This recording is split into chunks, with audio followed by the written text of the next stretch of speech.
Groovy mothers and out there, well, welcome to a nice Easter holiday special with Dr. Groovy, and over to the big man himself, the man, the beard, the tongue, the ears, the everything.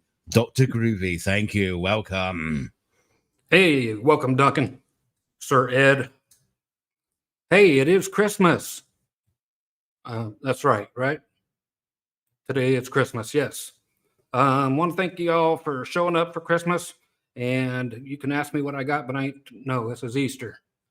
And happy Easter to you guys then. This is the day when our Lord and Savior moved that big rock in. He came alive outside of that cave.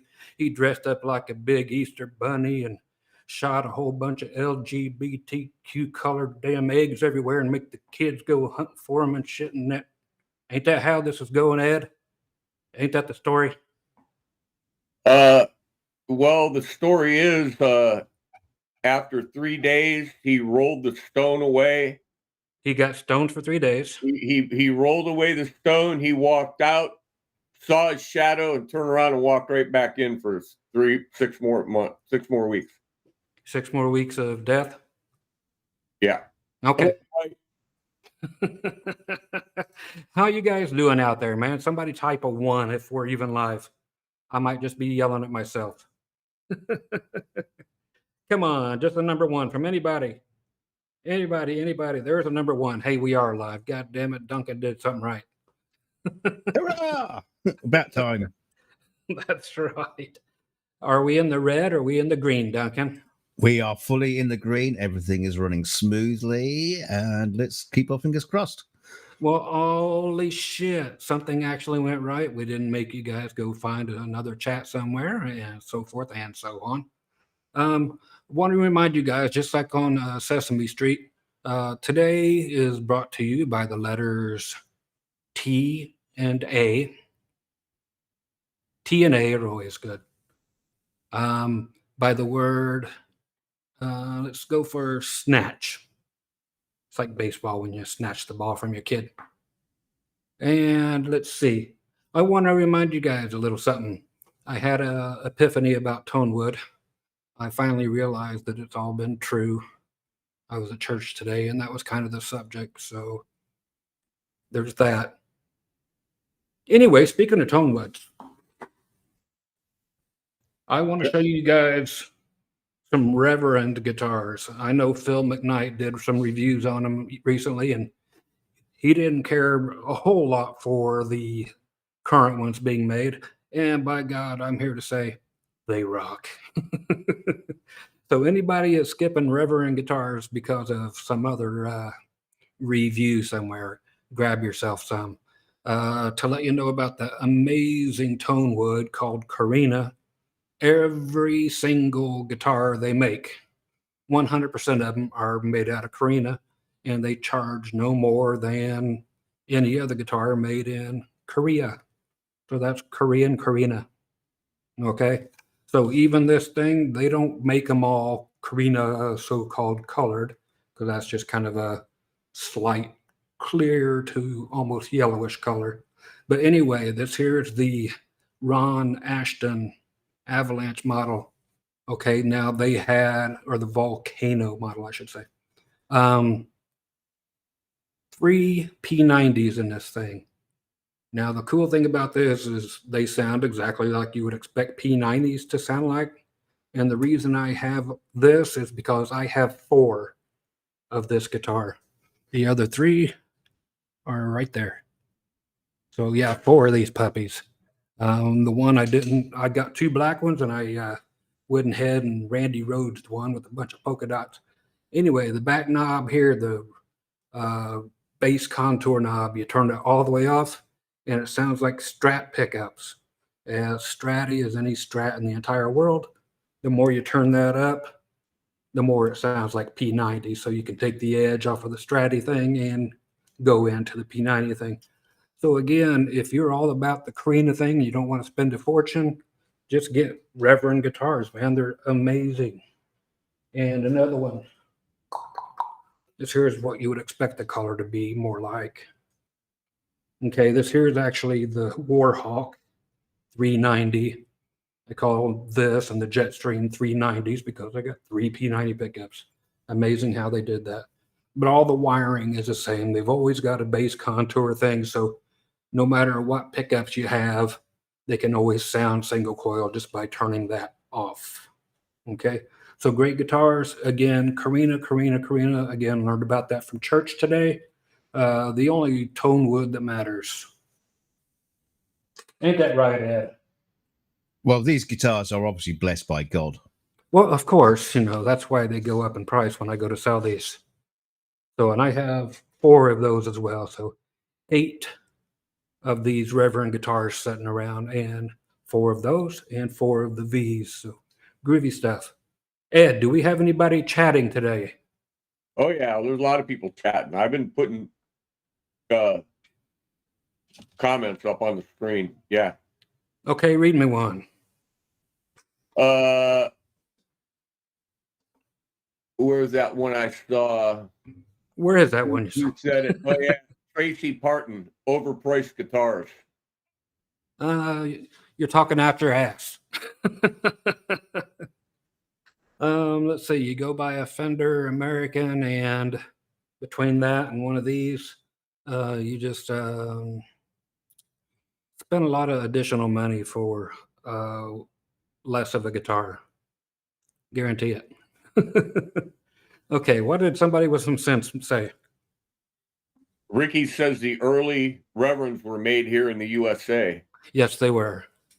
And some of them were made out of wood. Some of them were made out of the same stuff that the Dan Electros and Silvertones were made out of. Remember those? It was like a composite. It was kind of like a Duncan's guitar, kind of made out of cardboard and stuff like that. Then the stuff they put on the stucco, put on the outside of our houses. So they were kind of weird like that. But yeah, they did make them in USA for a while. And Yes, I was fucking with the guy that Again, Ricky talked said to, he thinks they were made in Michigan. that I would not know about. I would have to ask the young man running the joint. Everybody thinks that they sold it and moved it over there. No, but it's the same people that's been running the thing. Mr. Haas, Haas. I've been bugging them people forever and ever and ever. Amen. I got him to that green guitar right there. I'll show a bigger finger. Okay, that 5 gig guitar I showed you last week has all Reverend parts in it. It took me a lot of talking, but they sent me all the electronics out of one of these to do it up. And did they charge me? Not a dime. How's that for good overpriced guitars? And I was just fucking with you, and you're talking about they're overpriced. Some people seem to think so. They'll say that just because Phil McKnight happened to say, oh, their resale value isn't very good. So I'm sure that's probably where he got that from. Resale is right about what you pay for them, actually. If you pay $1,200 for one, you're going to resell them for about $1,200. So not a bad return. Ricky asked Dr. Groovy, don't the guy who runs Reverend make Railhammer pickups? I believe I've heard that, yes. I believe. I'm not going to say it for sure. Detroit Record says East Detroit. Well, it might be in there. Somebody definitely might know more than me. It has happened. Don't admit to it, though. Oh, I know. I should. The captain, he told me all about Railhammer pickups. Him and Rob Chappas would always talk about them, but I haven't got to experience them myself. So those guys are way more informed than I am. While we're waiting for the chat to start, asking you some decent questions. What, the super chat?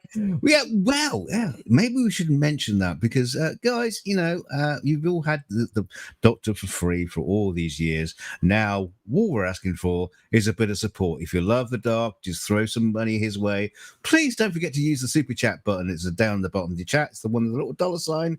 Please use it as much as you can because... yeah, the doc hasn't got long, and we are hoping to bury him in a nice tonewood box as opposed to a cardboard one. And we should also cutting deep.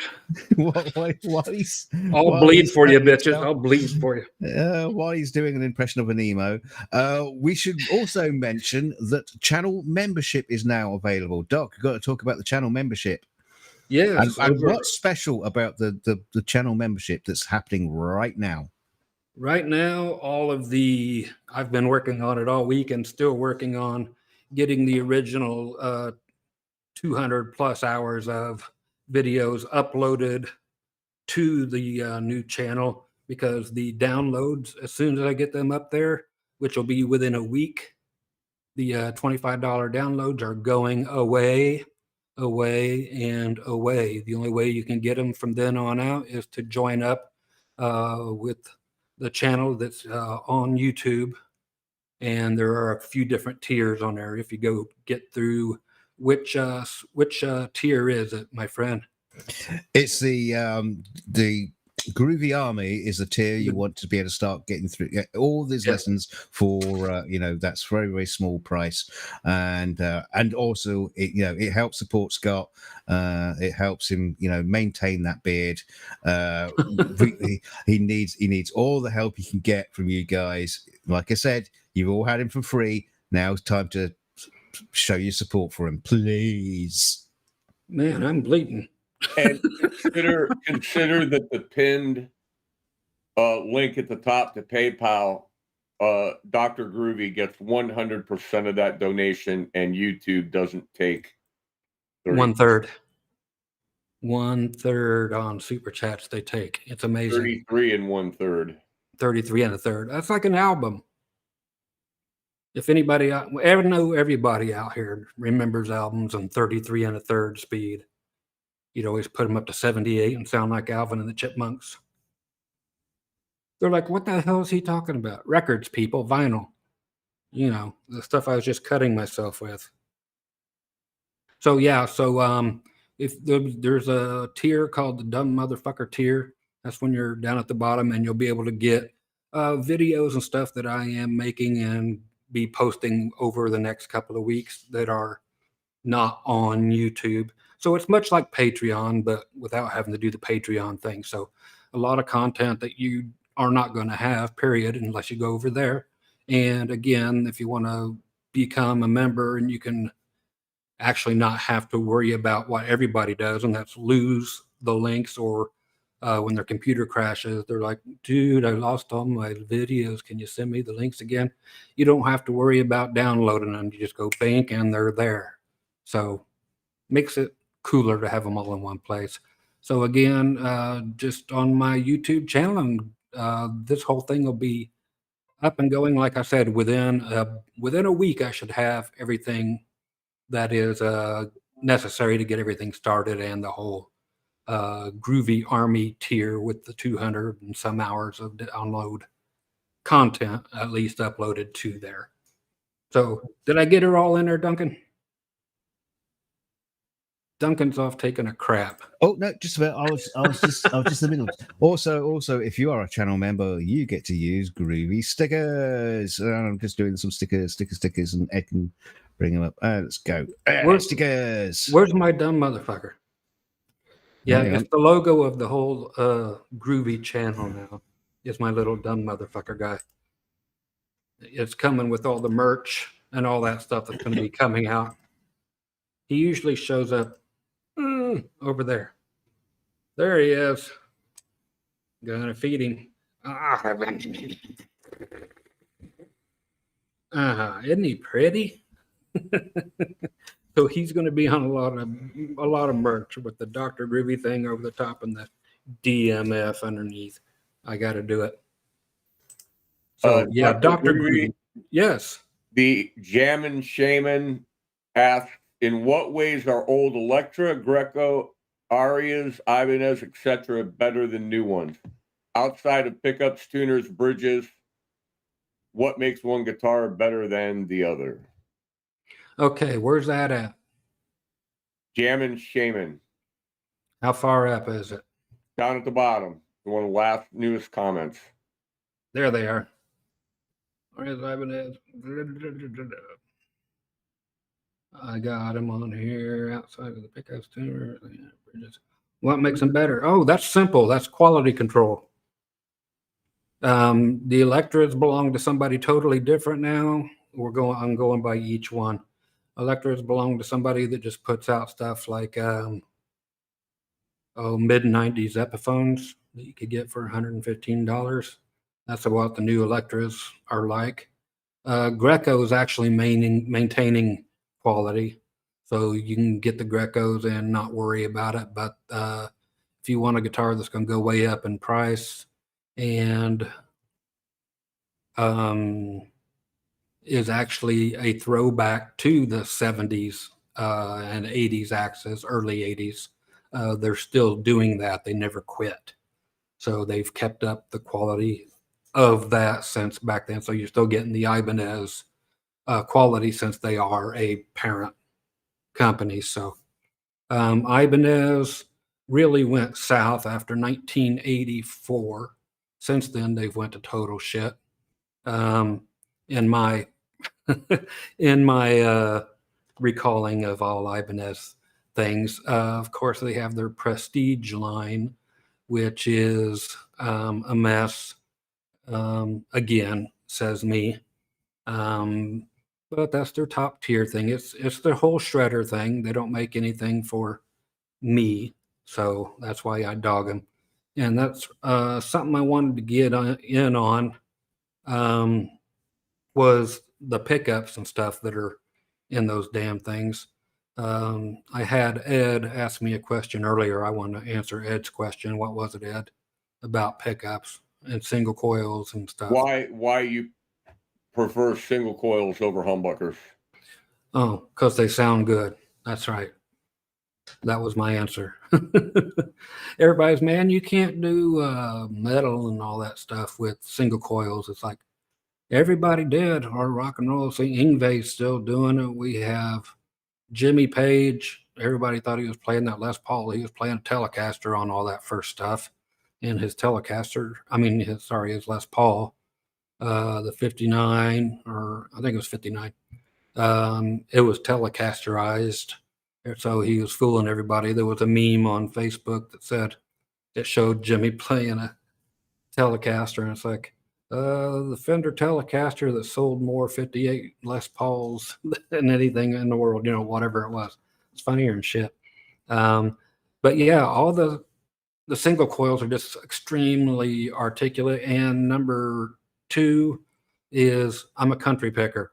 So of course I'm going to go for single coils over humbuckers.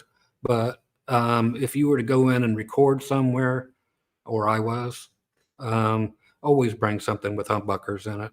They always want a few different sounds. Bring 5 guitars or whatever. Thank you, Duncan.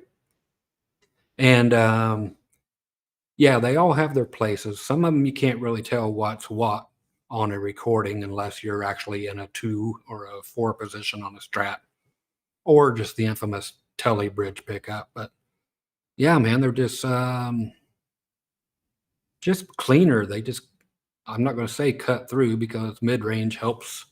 If there's going to be a cut through the mix thing, it's going to be mid-range. So add some of that to your guitar and you'll be surprised what happens out front in the mix. It may not sound like you would imagine it would, or like you playing by yourself and it sounds great. When you add mids, it's like, oh, it just fucked up my tone. But then you'll be so surprised what it does to the mains. So We got a question here from we got a question. Dr. Groovy, are there any locking tuners you would suggest? Let's see. The Spurzell or Spurzell. That's the ones. Period. Don't trust the Fender ones. Don't like the PRS ones. But as far as aftermarket ones, yeah, the Spurzell or Spurzell, whichever way you want to pronounce it, those are the ones I would go for. Carson Abrams asks, what's your favorite scale to run through when shredding? Okay, shred time. Real quick, we talked about this earlier. Yeah, Richie Blackmore on the Master of the Strat. Definitely. Amazing sound. Okay, so what scale for shredding? Everything in the entire world is pentatonic and blues scale. Same scale, except for flat the third. So that's it for me. So my favorite, there it is.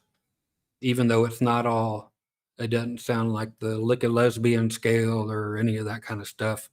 I know, Ed, you can do all the sweeping crap, something I never did. I probably ought to have you teach me that someday. Limited sweep. Well, my wife keeps after me wanting me to sweep all the time, so somebody's got to teach me to sweep. Get a Hoover. Get me a Hummer, or that might get me a Hummer if I clean up the house. Hey, today's episode also by Rockstar. Drink 'em if you got 'em. It makes me all warm and fuzzy inside.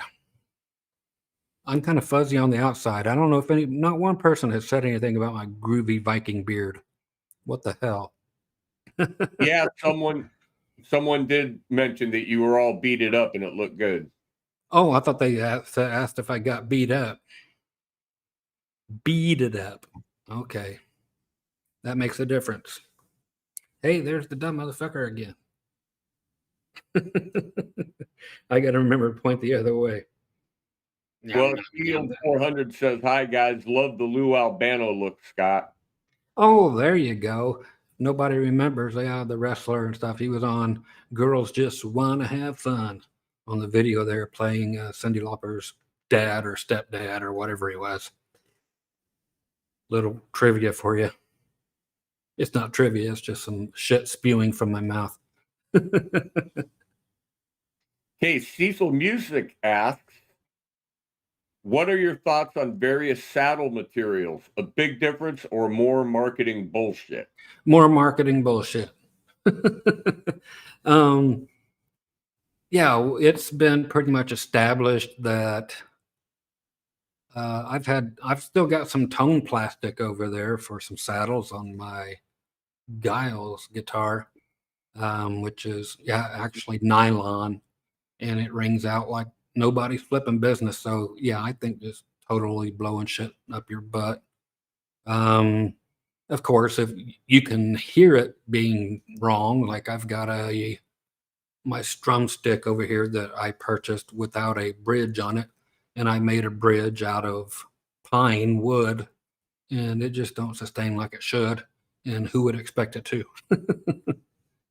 So yeah, if it's all soft and everything, nobody wants it. If it's all hard and rigid, then yeah, you want it.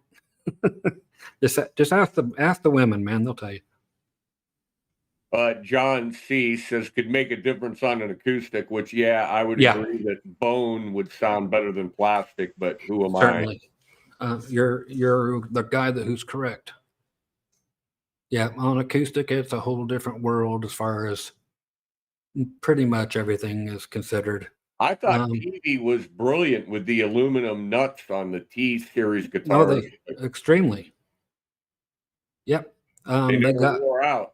No, not at all. If you get, it makes zero sense to me, and Kramer did this too, and actually Gibson did it for a little bit when everybody was making fun of them for doing changes when they were using titanium nuts. That was my name in high school, titanium nuts. But everybody that started using metal nuts or zero frets and so forth, which is the absolute best, because if it stands to reason, you'd like your open notes to be playing against the same material as your fretted ones, just in case there is a difference. So, I used to have a bulldog with brass balls. Oh, did you? Yeah, his name was Sparky. Had that walk to him, huh? He dragged on the ground. No, I hear you. Mine's getting that way. It's age, I think. How do you know when you're old? How's that?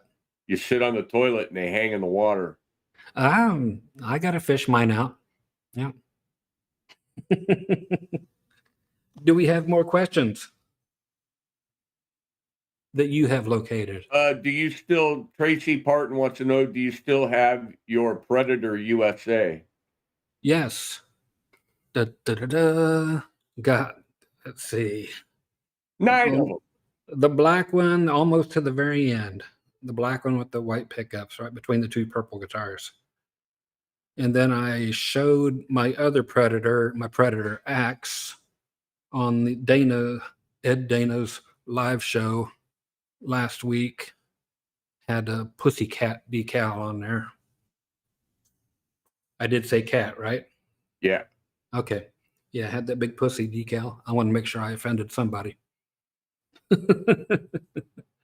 Okay, what have I missed as far as everybody just conversing? Anything, especially Wes Matron? Looks like you're wearing a dream catcher. Well, I'm going to go ahead and get you in there. I know you guys are wanting to see that. And then he asks, Wes Matron also asks, have you tried ridiculous strings like 7 or 8 gauge? Oh, of course, yeah. And zero problems with them at all, of course. Just like Billy Gibbons and stuff. It's like they just are slinkier than others, and you can bend the holy shit out of them. And it's just like tuning down to like D with regular strings and having that feeling going on. But as far as tone difference, no. On an acoustic, yes, tone difference. Electric, no. Sorry, Billy Gibbons gets plenty of meat out of his axe with 7s on there and playing without a guitar pick and such. So Shield 400 asks, what about pick material? Does it make a difference in tone? And if so, what is your preference? Again, on acoustic, it does. People will swear it does on electric, but that I honestly, in my head, can hear a slight bit of difference with when it comes to using the edge of the pick instead of just flat on. Right. When it's going like this way, I'm not hearing it, but when I'm starting to use the edge or trying to go for the squealies or I'm just playing on the edge to try to get a different sound, I do get the different sound, just like when you're playing here and when you play way back here, huge difference, and that is picked up. So as we all know, when you play back here, it just sounds totally different. So I do honestly believe that and have experienced different tones with different pick material. There was a company called Mind Picks, and Ed was had picks with another company that used polished stones as a pick, and used to use those, and it sounded like you had a flanger on all the time, especially if you'd use the side of the pick. But they were actually, just shiny rocks that looked like guitar picks. So, and they definitely sounded different. So, but I use the Tortex, the number 73s right there. Yellow. As much as humanly possible. And then I just bought a dozen. There you go. And then cactus picks. They got little pricks all over them, which help you from dropping the damn thing. Okay, so you won't drop them, but your strings in the wild fit of you going, come on, there you go, flailing around, the strings can get caught on those little pricks. And all of a sudden, your string either gets pulled in a way you don't want it to, or you lose your pick right away. But when you're just sitting there holding it, it don't want to go anywhere, that's for sure. But the yellow Dunlop thing, and I know Ed really loves his regular old celluloid Fender picks.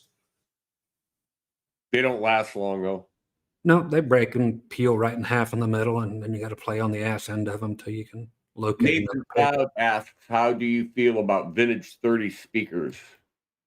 Oh, dig them. Got them in 1, 2, 3, 4 amplifiers. And I'm not going to say every amp I have is a Johnson amp, but all the amps that I have those in are my Johnson amps. I got 70s are in two of my 212 amps, and I've got 2 412 cabinets that have the vintage 30s in them, and I love them. And for country, oddly enough, I love them. You wouldn't think they would be voiced to sound great, but I actually like things to on certain patches, I like things to break up, like a natural tube amp would. Other things I like to stay, pristine and stuff, but somehow they still sound good at that pristine, just nothing but clean. Turn it up to 10 and it's still clean. I don't know how they do it, but they sound amazing no matter what I throw at them. So love them and I use them. Yeah, Wally in the box, I believe those are Dava picks, the rubberized things. Ricky's saying that Ed uses a copper pick. You use a copper pick? No, Eddie Van Halen. Oh, I remember the copper picks too. I couldn't get on with them. Have you ever tried the stuff that's made out of felt? I actually bought one time to play bass when I hurt my hand. When I hurt my hand, and I stuck my index finger in a belt sander. Not my index finger, my middle finger, my up your finger. Yeah. In a belt sander and sanded the end of my finger off. And Oh no. and I was playing bass at the time, and so I could not let that finger touch the bass string, so I had to do something else. And Yeah, I tried the felt pick for like about 3 songs, and then I just grabbed a regular pick. you bet. Because you didn't like the way it felt. It bent, even though it was stiff when you tried to move it. When you started Right. playing with it, it started bending, I think. Yeah, it's like a cardboard center. So it's like a Oreo pick. It's got a creamy felt center. Oh, creamy. I'm sorry, a creamy cardboard center surrounded by felt. We got any super chats, or do we have any questions? We got a question. Do you have a guitar from John C? Do you have a guitar with compensated frets? No, I do not. Not at all. Compensated bridge, yes. Which I hate. I like being, well, if it's a telly, then I hate compensated bridges, but it's better than having regular old telly bridges on them, saddles. While you're waiting for some people to chime in with some questions, I wanted to show you guys. I know you guys hate people's home photographs and so forth, but check this puppy out. Yeah, Dr. Groovy, when he was skinny. We actually got that bus when we were 15. That's right, 15 years old. Worked on it for a year on the interior, and finally got to drive it at 16 and party in it at 16, and was always playing gigs and just go out there and have party in that. For those of you familiar with Winnebagos, the motorhomes, we would call that our Winnebago. Somehow chicks were impressed with the bus. So they would come out and party. We got any other questions in here yet, my friend? Are fan frets worth the trouble from Wally in the Box? Let's see. I don't see any need for them. People are into them if they're metalheads. But let me see. The only thing I can see actually going for them is a little bit when you're doing bar chords, maybe only in the first, second position if you got flipping really short arms and you can't make a flipping bar chord. Otherwise, I say get a shorter scale guitar. The only reasoning I see behind it making any sense, and I don't know if it's ever been used as a selling tactic, is some people, and which I don't believe, think that the low strings,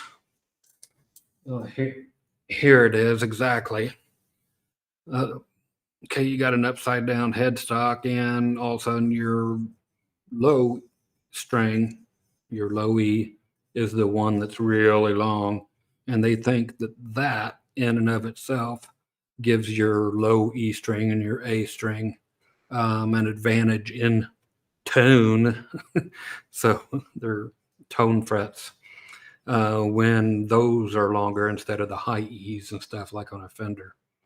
So when you get those fan frets and stuff, they usually end up having a longer length when it reaches up on there. So that's the concept. One of them anyway that I've read. Alex Havera asks, are stainless steel frets worth it, and do they wear out strings faster? Yes, they wear out strings. Are they worth it? If you play stainless steel strings, then they're worth it. To never have to, it depends on how much you play, really. If you're playing in a band and you're doing even weekends, but always all the time, it might be worth it for you, because now it's getting up in that $300+ mark just to have new frets put in. What are those other frets called? EVO or EBO? Right. Yeah. those are for people that had an allergic reaction to metal, weren't they? Yes, you are correct. But the stainless steel frets make all the sense in the world if you use stainless strings. Yeah, and Beloved Abstract makes a point, and this is why I don't like them, is they wear out your fret tools. Oh, big time, yeah. It's just like working with anything. Like if anybody notices my PayPal link up there, my address says Mr. and Mrs. Woodworker.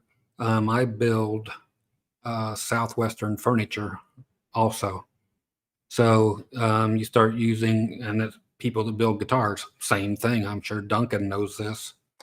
You go and use some hard ass woods and stuff, and man, you'll go through some bits and stuff on your routers and everything really fast. If you're working with like oak and so forth, instead of with like pine, you can just eat right through that all the time. So it's the same thing, just working with a different material.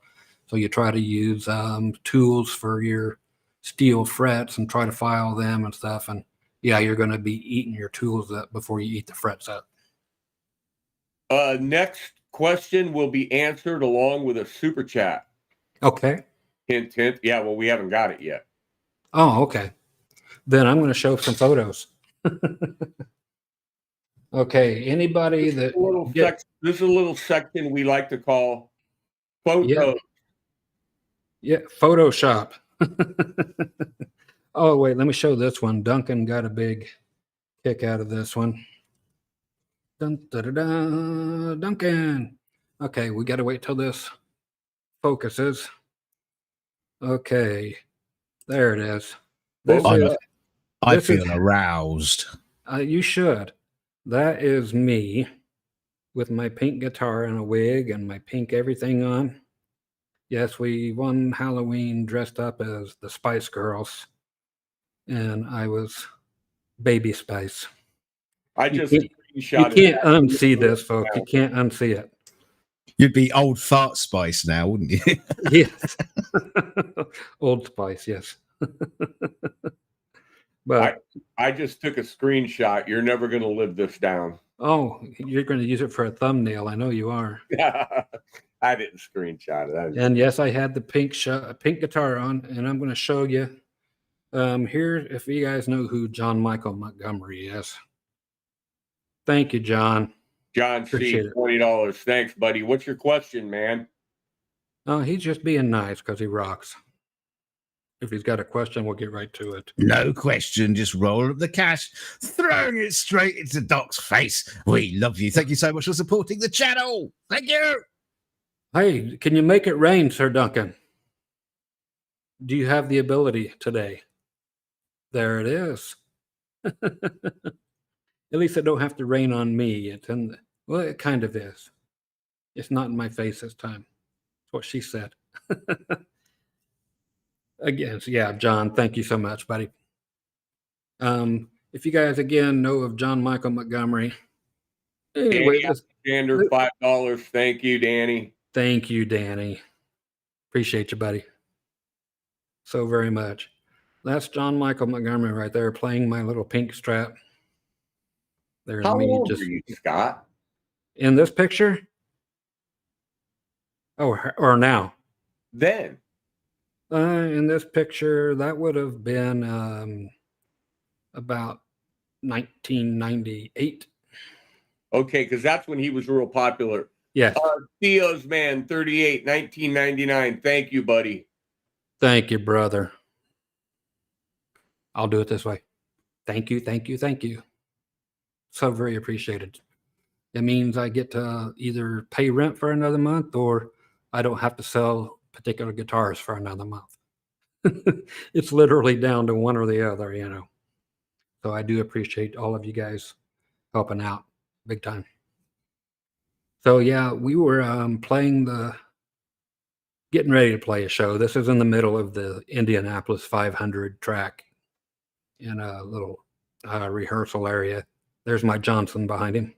So D-Man with his 1999, he wants to know your opinion about Meatloaf because he feels Meatloaf was a pioneer of music. I used to look like Meatloaf.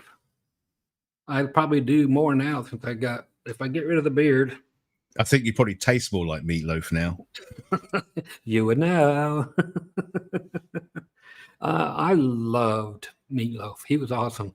He got funky and deranged as I did when I got older and needed meds to try to get out of that.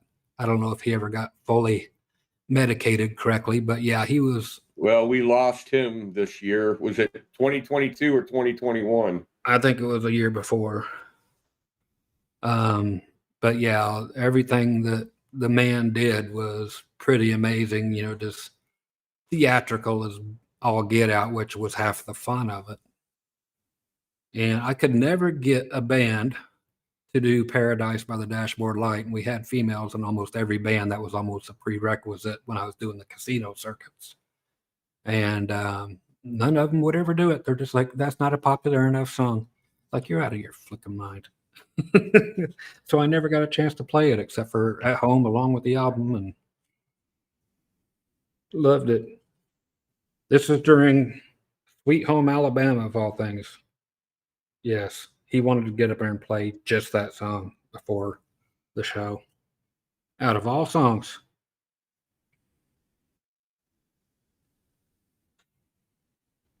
Scott Udell, yes, he does still have the pink Strat. It's hanging right there behind him somewhere. It's right there. And it's actually going in the urn with me, being cremated, and it's going to be not given away to anybody. It's going to be roasted, toasted, and put it in an urn. So the only one that will survive that I love dearly is going to be the white one right here, the Iceman looking guitar I had built. That's another one that isn't leaving my side until I die, but then somebody that would love it forever, so it'll remain in the family. Or so your urn's going to rattle with all the, yes. like, the bridge pieces and the tuners and everything. It's just going to be rattling around. It might melt. Actually, the funeral director might pull all the metal out before he puts it in. Wes Matron says Meatloaf died 2022 in January. So it wasn't last year. Next question will be answered with a super chat. $2 for a question is not too much to ask. Delta's got a question. Unless you want to hang on to it while I show pictures. I'm not seeing it. What are a few songs you don't mind playing over and over again at a gig? Any of them. I actually, John, thank you, buddy. And John, you're a gentleman and a scholar and a. He wants to know, John wants to know, how do you feel about compound radius fretboards as opposed to straight radius? I'm about to attempt to build my first neck from scratch and need input. Oh, fun. Well, that's just going to be strictly down to two things, my man. That's going to be, do you enjoy Fender necks or do you enjoy... not Fender necks. Not Fender necks. So Gibson or more, or are you more of a Jackson guy? Hey, making it rain in front of me this time. What are you into, John? Are you into the skinnier necks like the Ibanez, the Wizard necks, or the Jackson-esque thinner necks, Gibson necks, or Fender necks? Anyway, the Fender stuff, it was all one straight radius, 7.5 for the oldest ones, which I use on my pink one. That's what John Mayer uses as well, 9.5 all the way through inches on the radius. On the Fenders is normal. It's just on most of their stuff.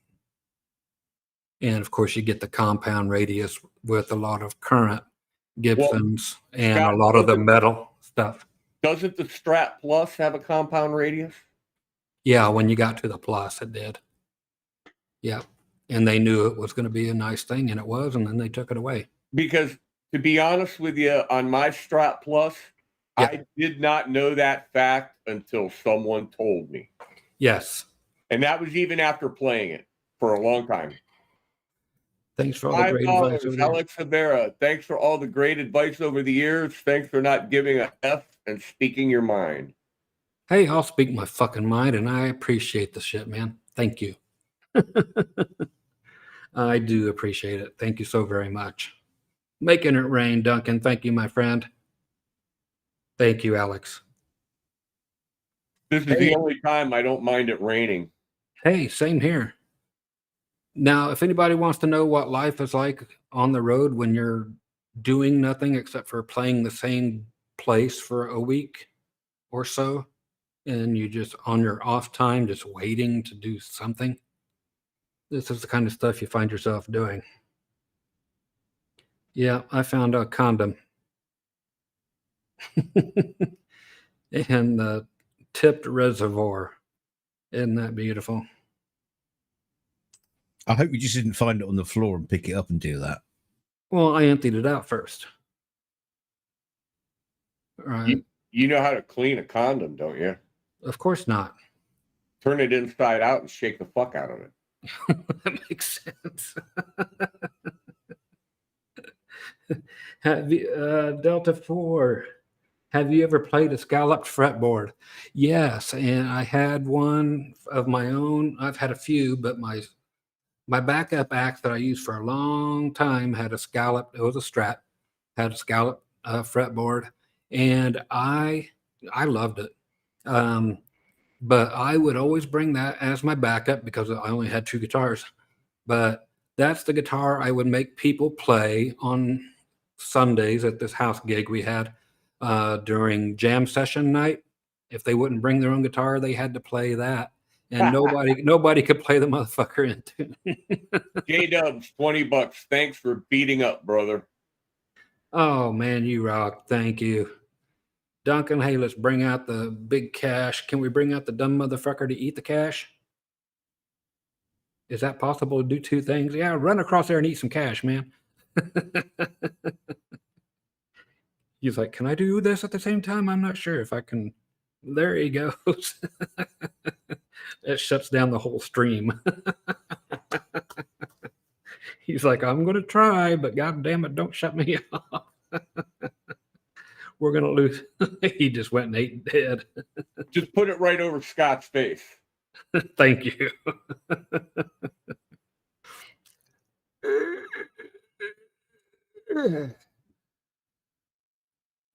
Am I doing it? Yep. Can we do that? Oh, that's too funny. Thanks for beating up, brother. Yeah, hell yeah. I didn't beat up your brother. What are you talking about? He must have been there in your chat last week.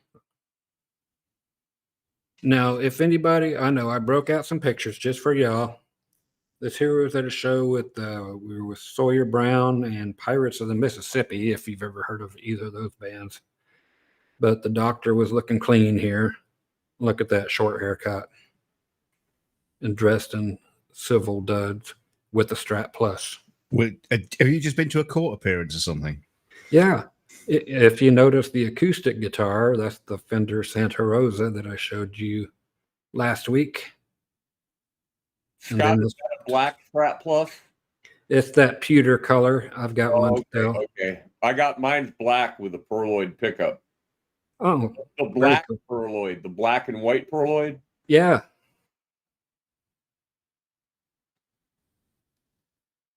That was a fun gig. Diesel Music asked if you still have I remember you had Esteban Home Shopping Network guitar in your collection. Are those actually decent? Oh, they're amazing. Honestly, the electric ones that look like a Les Paul with the 3 single coils, amazing guitar.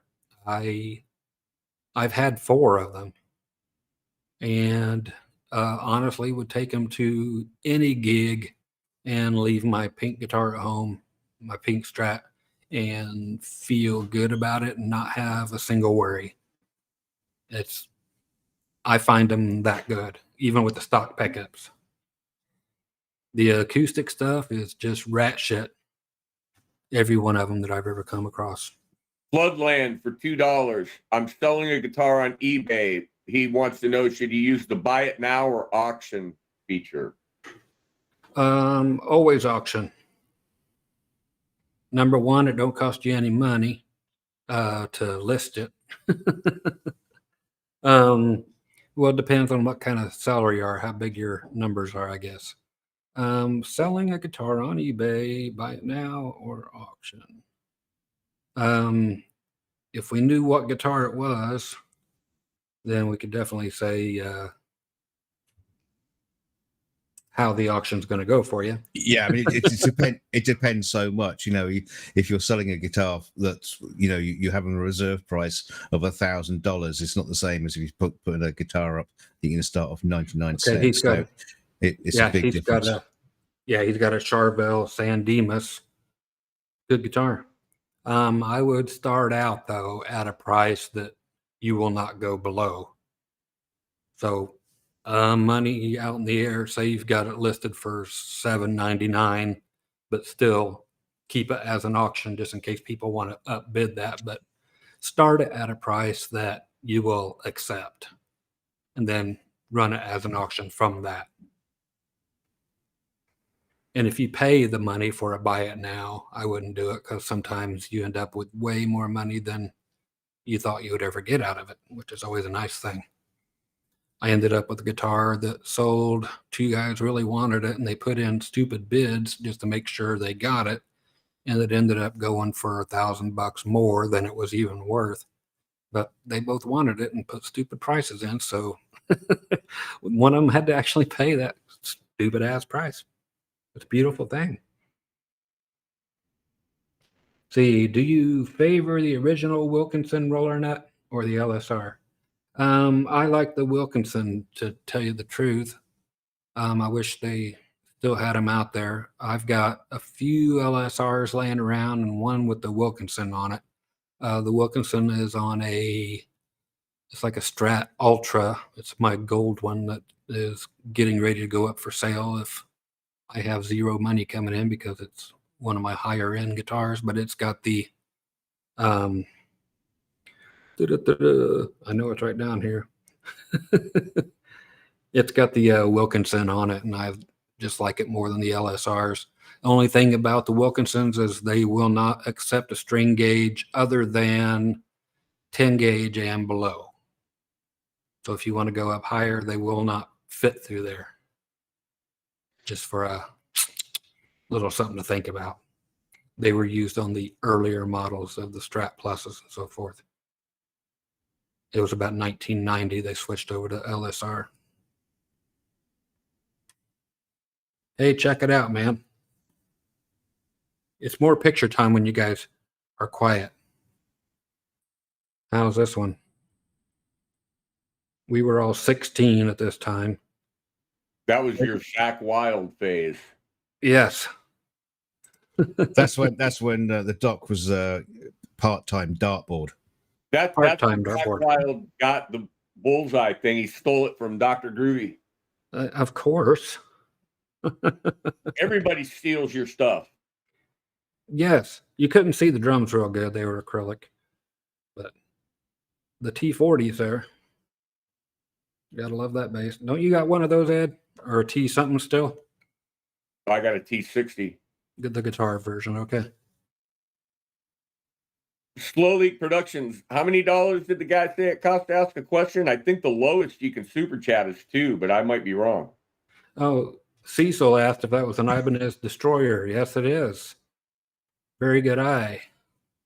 Good eye, mate. So being that was in 1981-ish. Yeah. Yeah, that was, well, the second Destroyers to ever come out. The original ones looked like exactly like the original Explorers. You guys want to see the funniest thing in the world? I've still got my pink guitar, but look at the hair. I was going to say, at least your destroyer looks better than the Russian destroyers. At least it's above the surface. Oh my Oh, no God, shit. it's Billy Ray Grove. Billy Ray Grove. His wife just filed for divorce. That's when I had lace sensors in the guitar.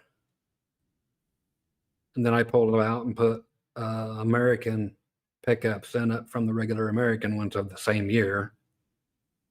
But I pulled the lace golds out and ended up liking the other ones more on that guitar for some reason, and there it stayed. Aaron Gamer asks, how do you feel about Japanese Westone guitars? We went over this last week. Last week, yeah, amazing.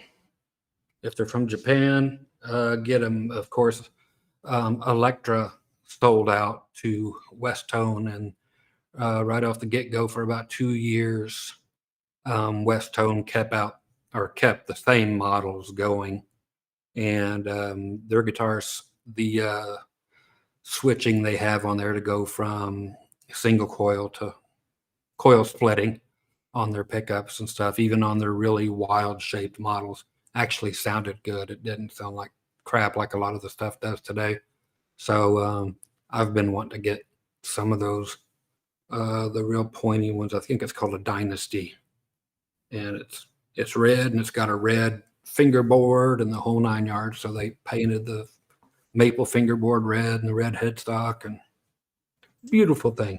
So now I had a very interesting Japanese Fender, which I eventually gave to my friend Ben Wakeman, which he then gave away. And Bill Wyman. Ben Wakeman, no, not Bill Okay. Wyman. But it was a strap body. It was it was quite a chunky body, quite hefty. I knew her, but yeah. it was the neck was Gibson scale length. It was basically it was basically a Strat guitar, by Gibson, but built by Fender from Japan. It was like such a mashup of ideas. Yes. It was a beautiful guitar. They still make them, dude. Can you believe it? They make the Gibson scale length Fenders in Japan still. It was awesome. Yeah, it is very awesome actually, because it's just the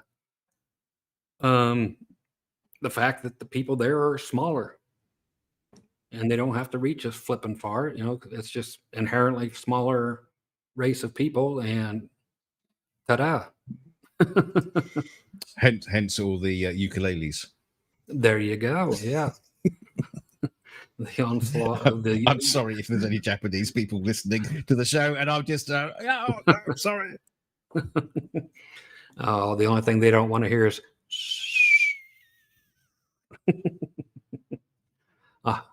too soon.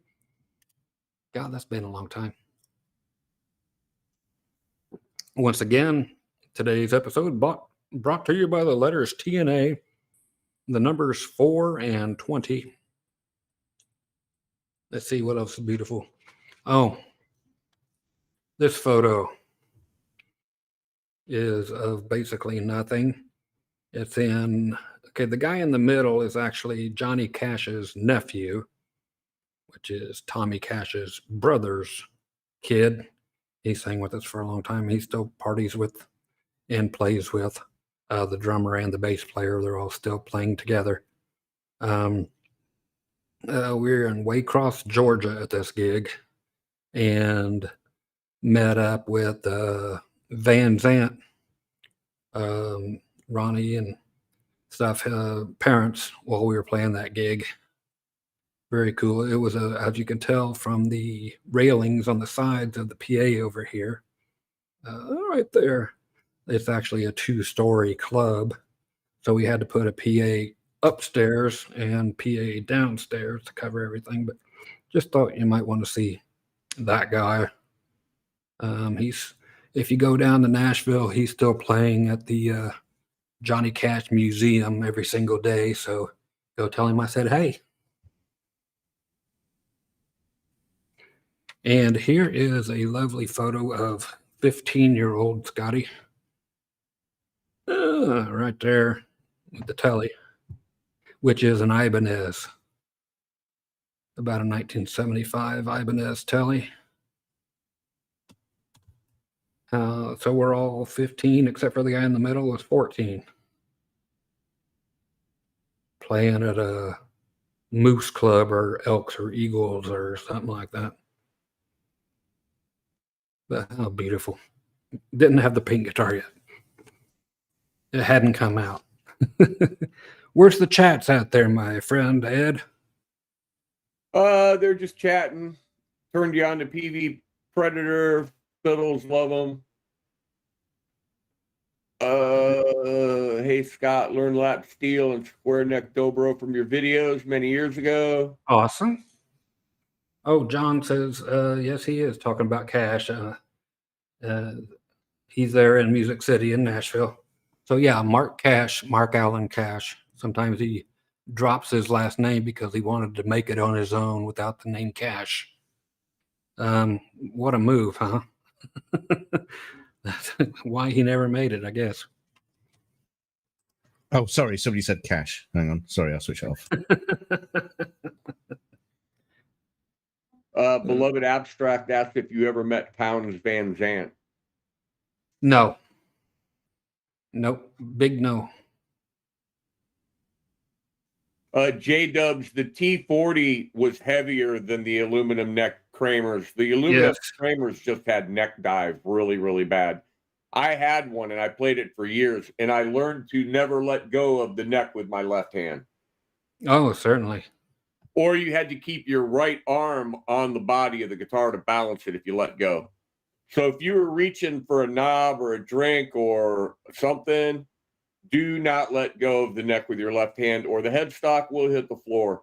The only positive is it won't break, but it might knock it out of tune. Out of tune's okay.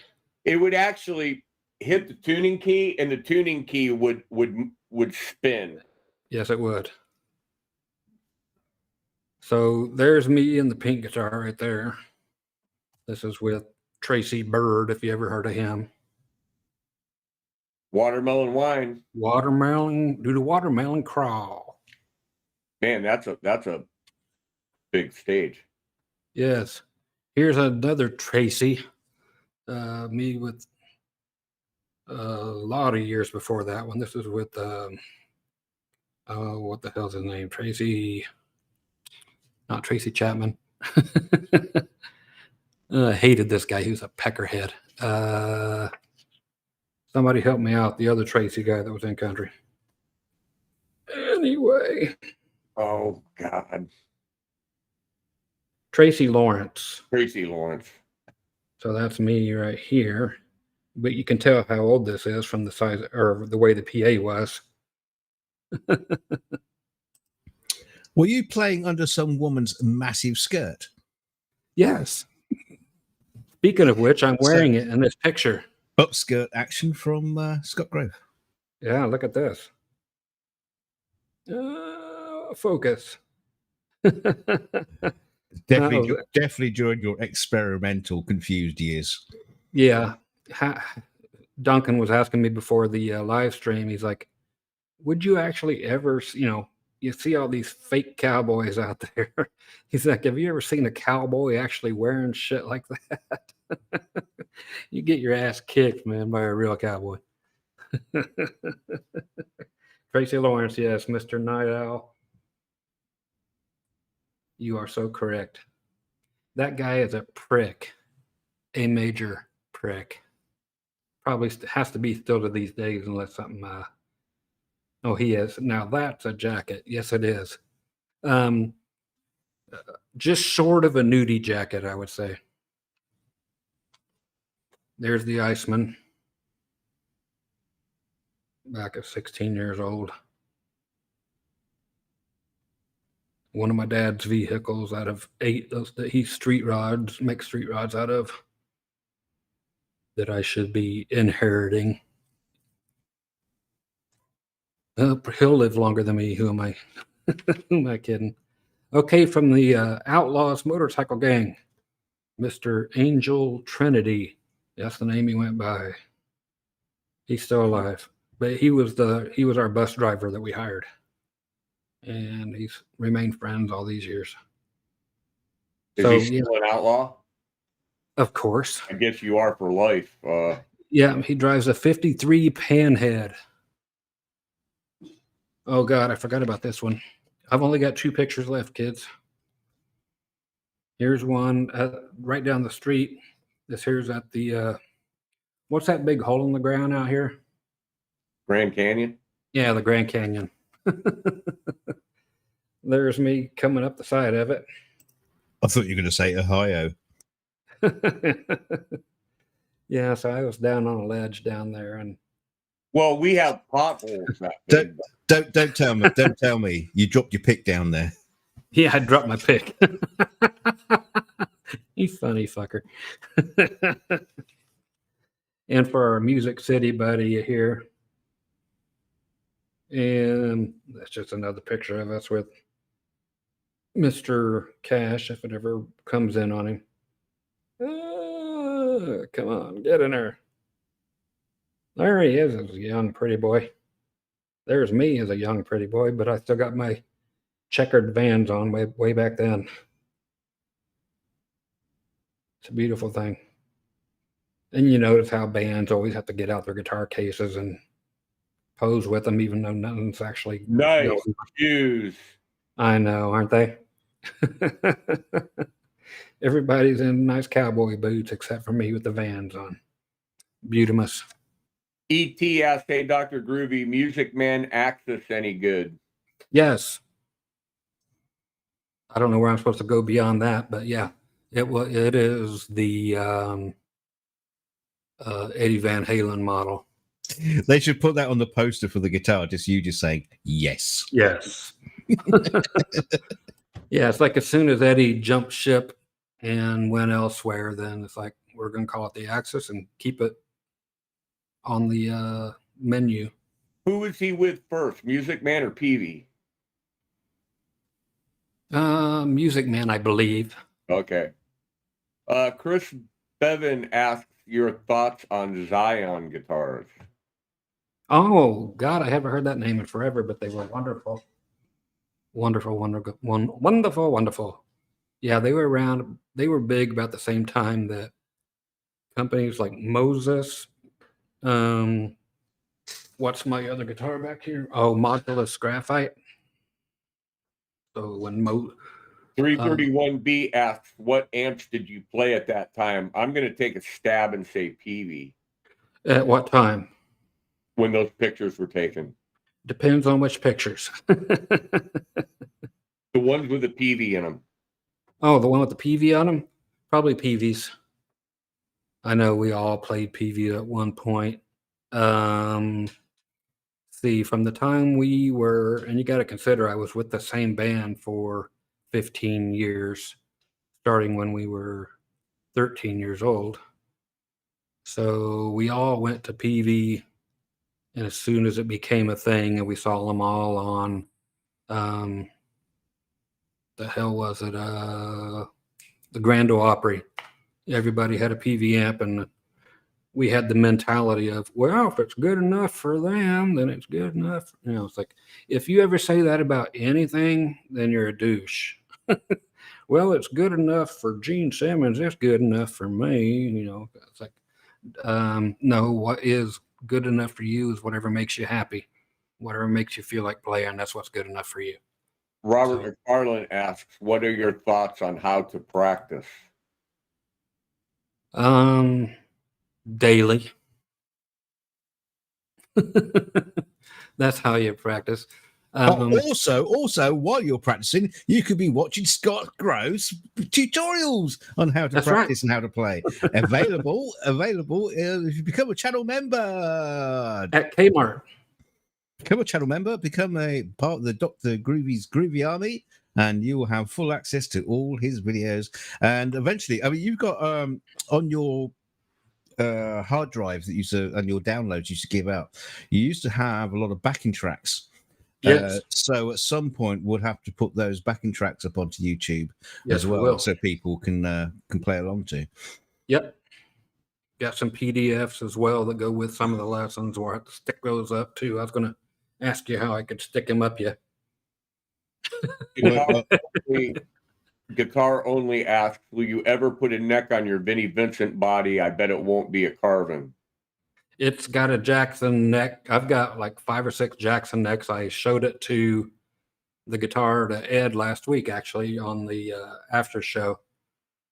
So yeah, it's got a Jackson neck going on there with the sharp tooth inlays. Let's see, where was the guy who talked about practicing? What? Okay, yeah, what I meant about that is like it's better to practice every day for a little bit a day than it is to cram in a whole, month's worth in one single day and then think you got to do that every day. I would say play a little bit of what you need and a little bit of what you want. Don't make it all work and no play. Practice on what you feel you have to in order to get better at something, but play something you enjoy. Again, all work and no play makes all of us fucking dull. But yeah, don't over practice. In one day, that is. If you haven't hit the like, please hit the like button. It helps the algorithm notice Scott. Yeah, everybody hit like, please, just for the hell of it. I could use the algorithm thing. It doesn't. And just hit subscribe too if you're just here, because you know how that works. It doesn't mean 2 dicks to anybody. It means something to the algorithm. So somebody asked if there's any love for the Crate Blue Voodoo. I actually enjoyed them. People are selling them for nothing, and they're a hell of an amp. One of the few tube amps I actually enjoyed. Silent Shred saying he plays metal through a PV Bandit. Yeah, Ed and I talk about the Bandit and the other PV amps right around that solo series time. Yeah, they're just loud as all fuck. And When people the very first model of the Bandit came out. Yeah. And like somebody would show up with one, and they'd everybody laugh. else was playing through like a 212 cabinet or 412. And the guys would walk in with a PV Bandit, and everybody'd kind of chuckle and go, Christ, what you going to do with that? Right. And then they'd crank it up, and you'd go like, what the hell? Yep. Yeah, those early PV amps, man, the solo series. The thing was, they took pedals so well on a exactly sound. Yeah, about the best platform for them. They were clean from 0 to 10. Incredible reverb. Oh yeah, they didn't sound as boingy and unnatural as the Fenders did. Delta 4 1212, who apparently sucks at math. Why is the pentatonic scale so popular over the major scale? I would say, why is the pentatonic scale so popular as opposed to the major scale? As opposed. They're the same thing. Let's see. Same thing.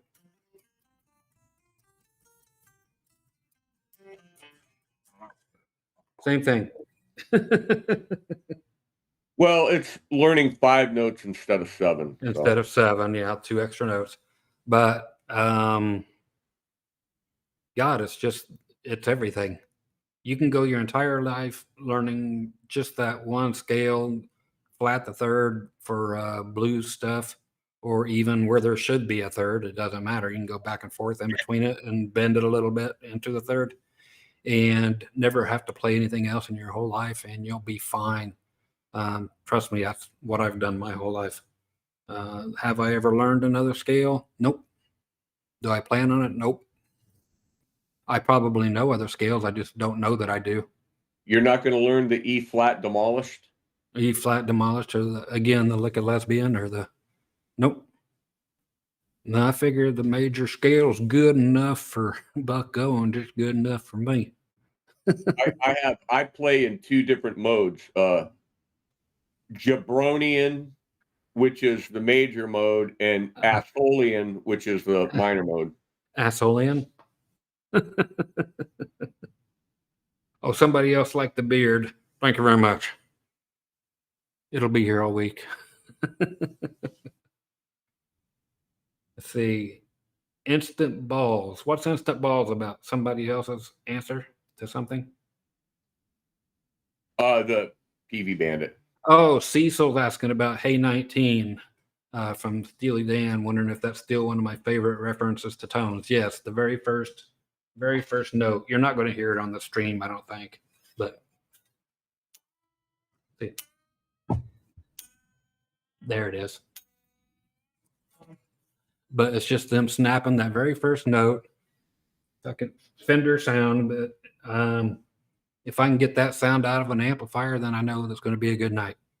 If anybody knows Hey 19, man, the very first note that comes out, it's just like, no matter what you're listening to it with, if you got a AM radio, it's still going to sound good. It's kind of like the bass part, bass solo that is ran in reverse, backmasked in Paul Simon's Call Me Al. If you've ever heard that, it's like, that sounds, I just crank I don't care what it does to the speakers or anything, but I just crank that flipping bass part up every time it comes on. It's the same thing when people do the Phil Collins on In the Air Tonight. Yep. You got to crank that shit right then and then turn it back down. You got to interrupt any conversation you have. If you're doing proposing to somebody, you got to say, hang on a second. Back down. Okay. Anyway, will you take me to be an idiot? Septic says Phrygian dominant is my mode. Dude, leave your sex life out of it. Phrygian dominant. I know it's a real thing, but yeah. Dollar4 asks, what did you wish someone had told you before getting into the music business a career? My dad actually told me, but I didn't listen. Your dad told me too. I need a guitar.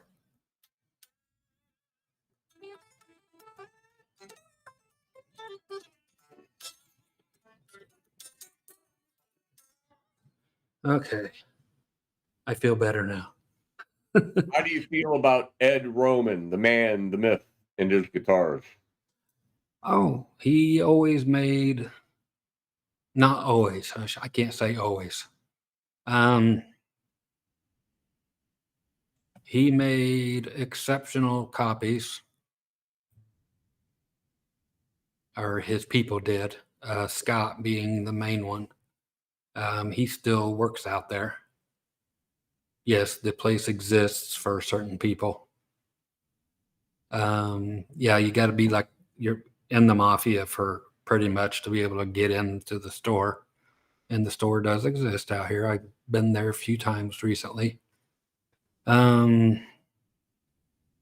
He actually made his own, what was called like pearl casters and so forth, which were, of course, just Strat copies and tele copies, but the folks there did some stupidly good jobs at it.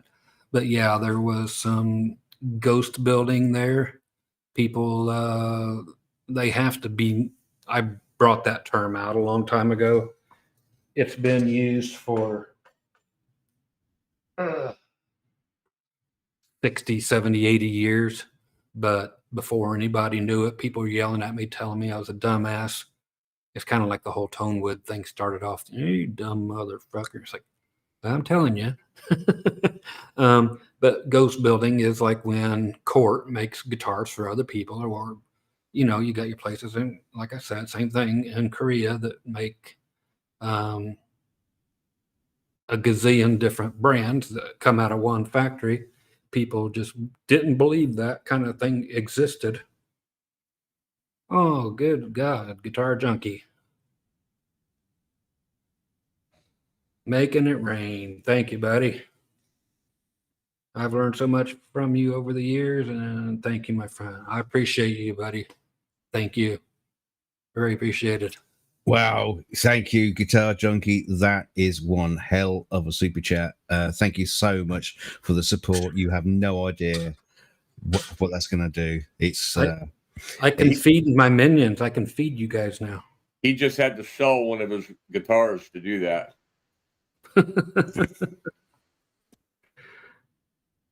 Junkie, you rock, man. Thank you. Bloodland 9999 wants to know what you think of the Fender Mustang GTX amps. No idea. I could have told him that.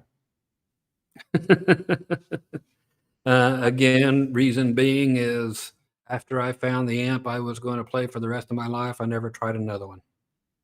Found no need to, so therefore I have no sense of anything to let you know about anything that's come out since 1998. So how's that? Amplifier since 1998?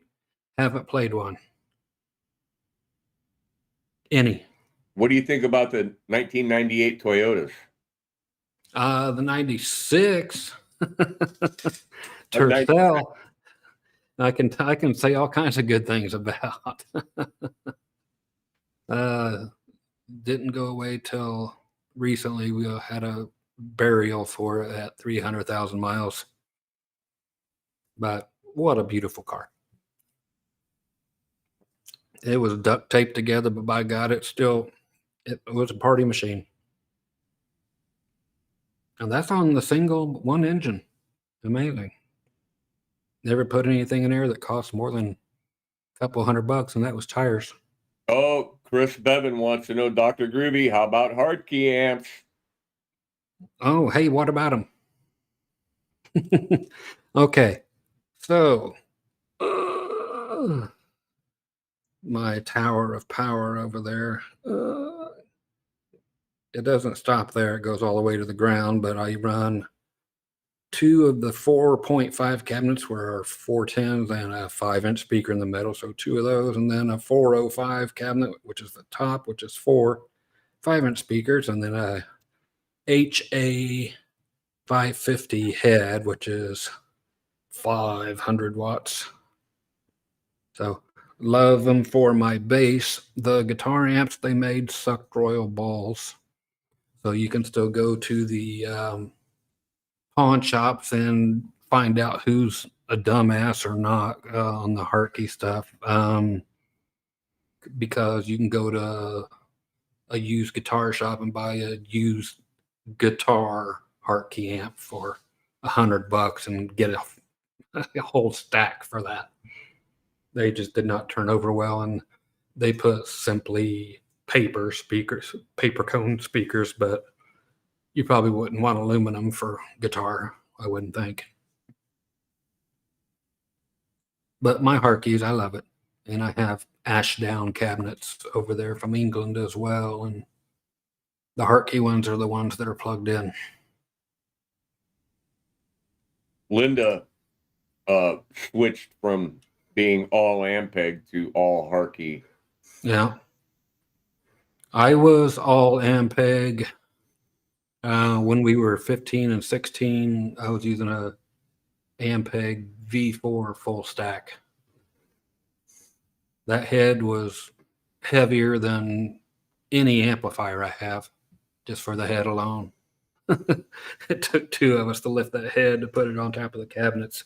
Okay, here's a question that I've actually been asked, and I kind of just look at the person with a glazed look in my eye.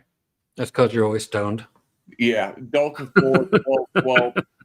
Why or what purpose are musicians putting Oriental rugs on stage these days? Let's just say, why are they putting rugs on stage? Instead of just Oriental. Yeah, there's no point being racist at this point.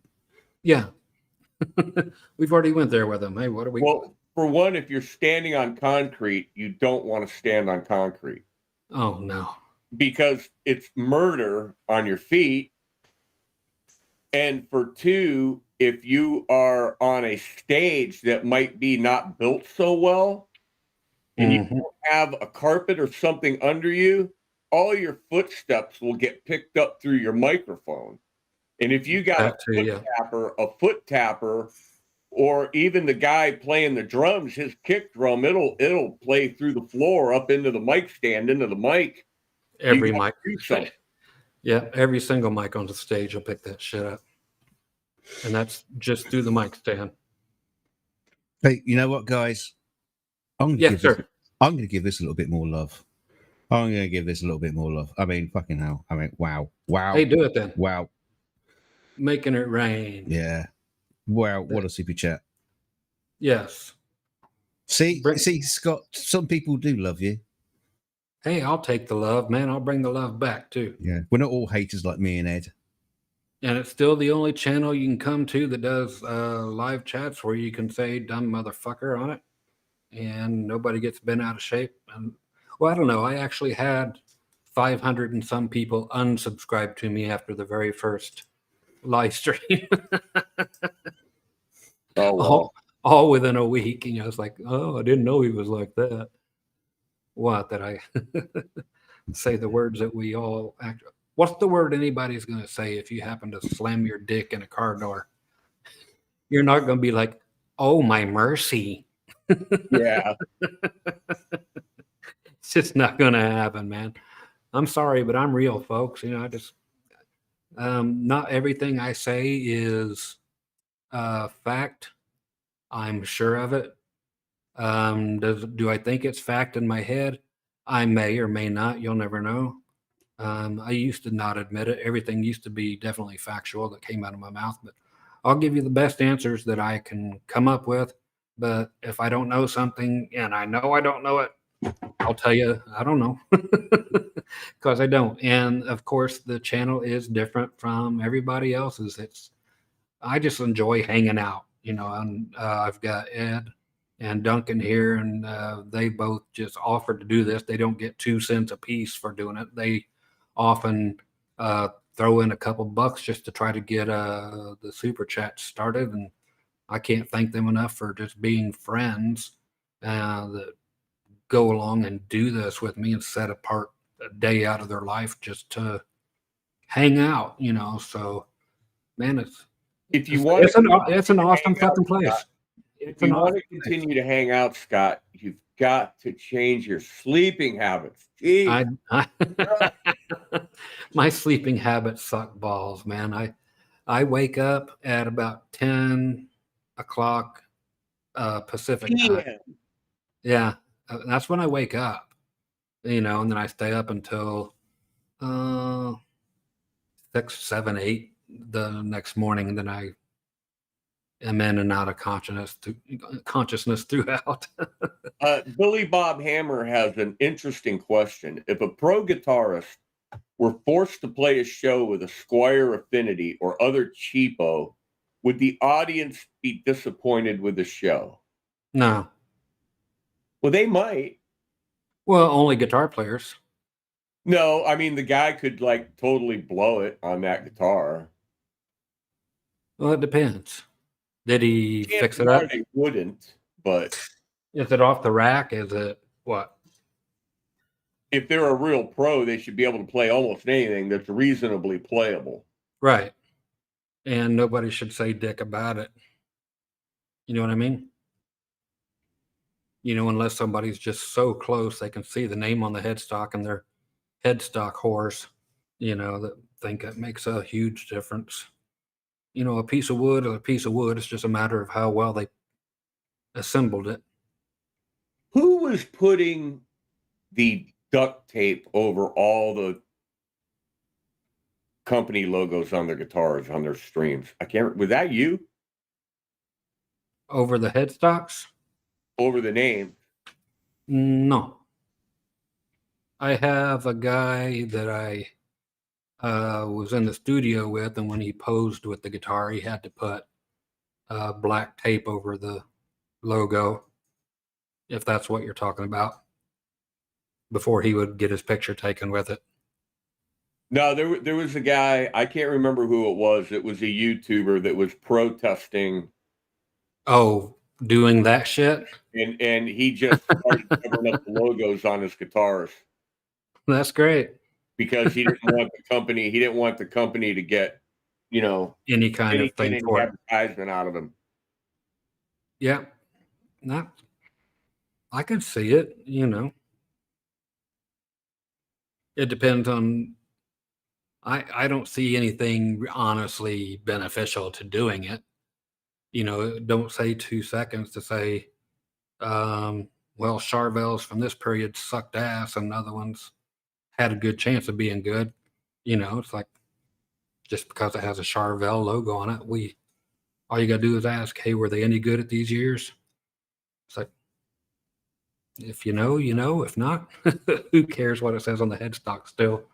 Squier guitars from like 83, 4, 5, right around that era, putting out some amazing guitars. And I hear that the new ones, what was it? You'll know before I will, Ed.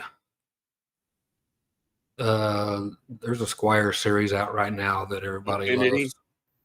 No, Oh, the modified, vintage modified. no, it's somebody will write it down for me. It's a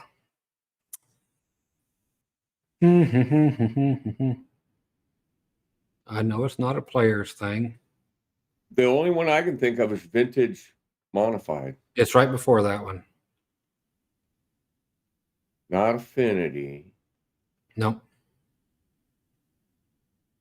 Classic. There it is. Classic vibe. Thank you very much, Billy Bob. Appreciate you. Yeah, there you go. Yes, the classic vibe. Everybody's feeling good about. They got a classic vibe out of them. Are they good? I don't know, but everybody seems to think so. So, hey, some Squiers are great, some are not. Depends on what you do to it.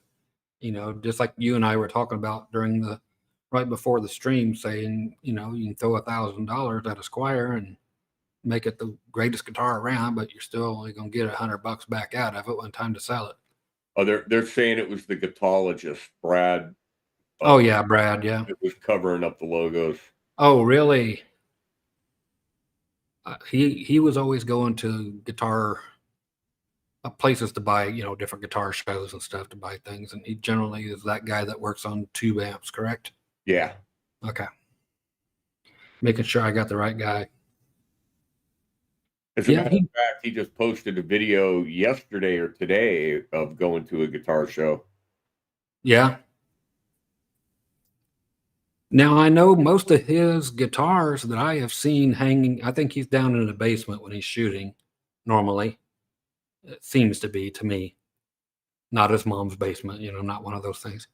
But it seems that's where his workshop is or whatever, because there's stairs. And it looks like a basement. But he's one of those guys that collects the Teisco and the Harmonies and those guitars.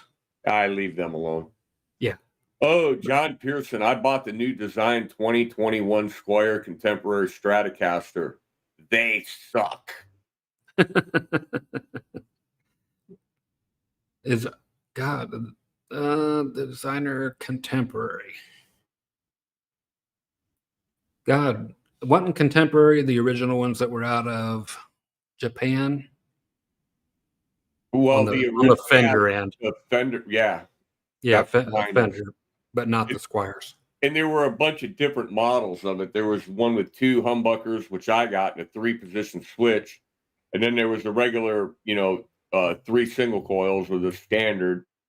But the Japanese companies, they know how to make good things. Two things. Somebody asks if the Gatologist got arrested. Alex is asking. And Beloved Abstract says Dave Simpson has a nice collection. Do we know who Dave is? I don't. It's not Dave, is it? That works on guitars. Dave's World of Fun shit. Don't know. It says the other person needs to mute YouTube. Getting double. He's the only guy having trouble. I'll go ahead and do that. No, it's all fine here.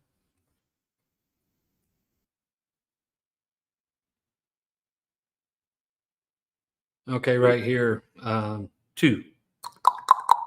Mike Rutherford from Genesis bought himself a cheap Squier Bullet Strat during lockdown and loved it so much he toured with it.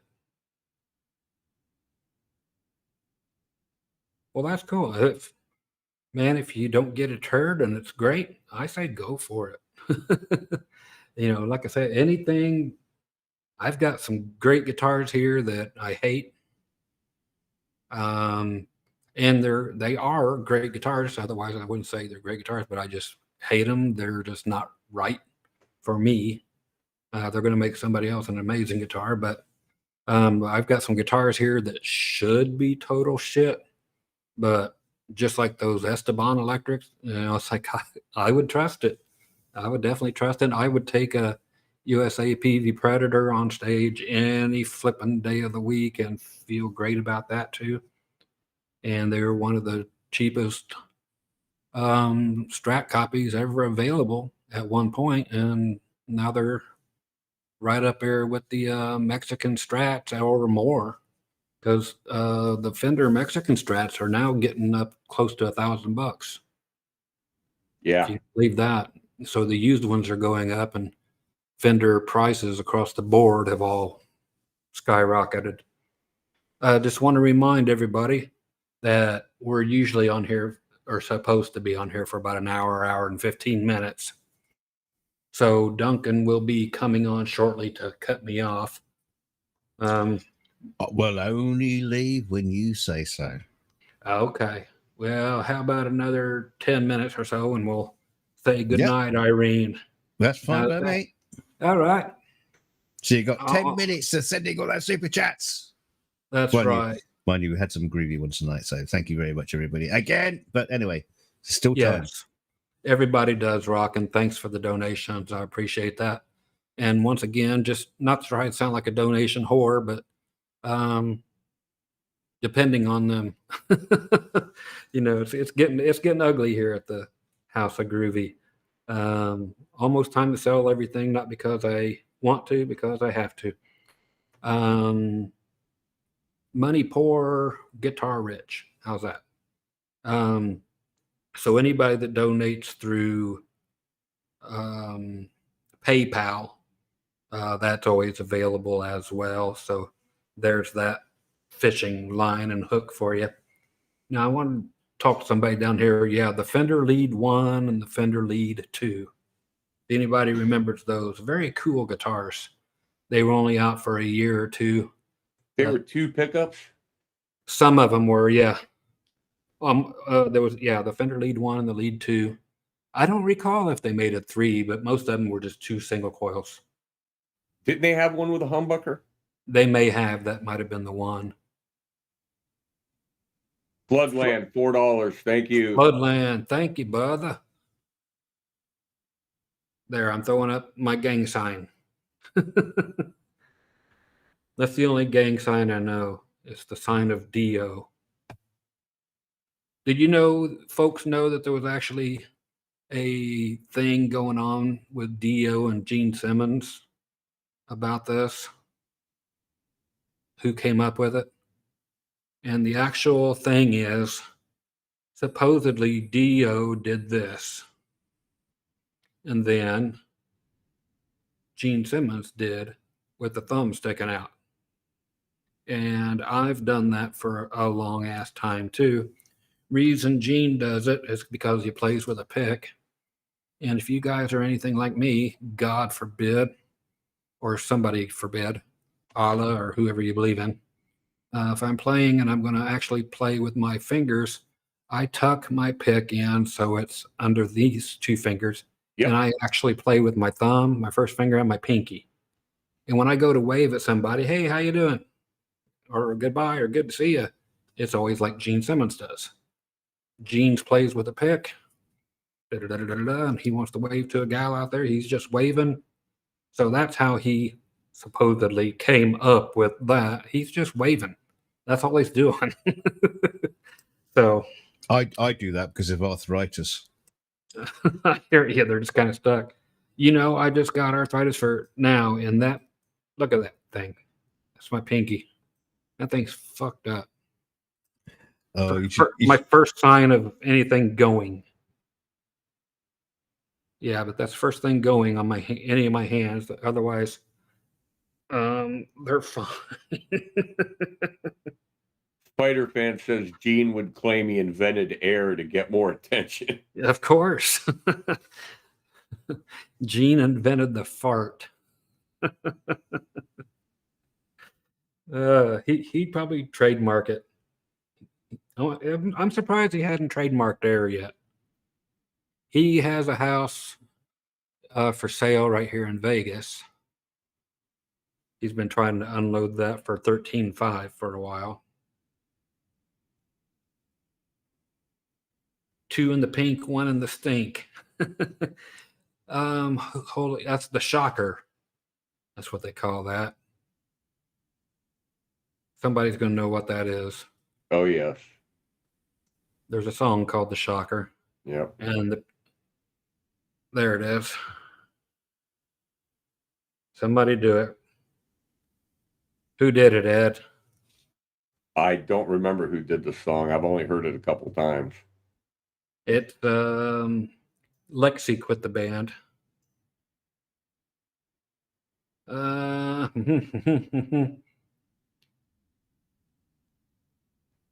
Oh, what the hell's the name? Steel Panther. That's who it is. Steel Panther song. Yeah, Steel Panther. The inventors of the pussy melter. Yes, the pussy melter pedal. Here's XD Garbanzo says, "You gonna sell a couple of your axes?" Yeah, I got to, buddy. Yeah, here comes the Steel Panther, folks. Letting me know when I was having a brain fart, asking if I was selling my axes, and it's like, yep, got to do it. Don't want to at all, but times are what they are, and times are what they are. The savings only lasts a certain amount of time, then it's like, gotta go. So that's why that's not the only reason why the tips are appreciated, of course. But by golly, it don't hurt. The bowling grip. Yes. You can just imagine that, can't you? Picking up the gal like that.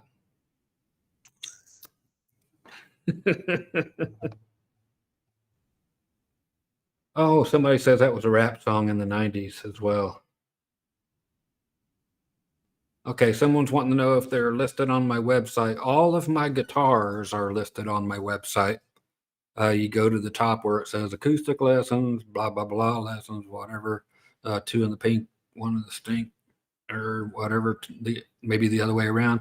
Then you come to a thing on the far right hand where it says more. Drop down menu there, and it says all Scott's current instruments. And it'll show you each and every last piece of gear that I own.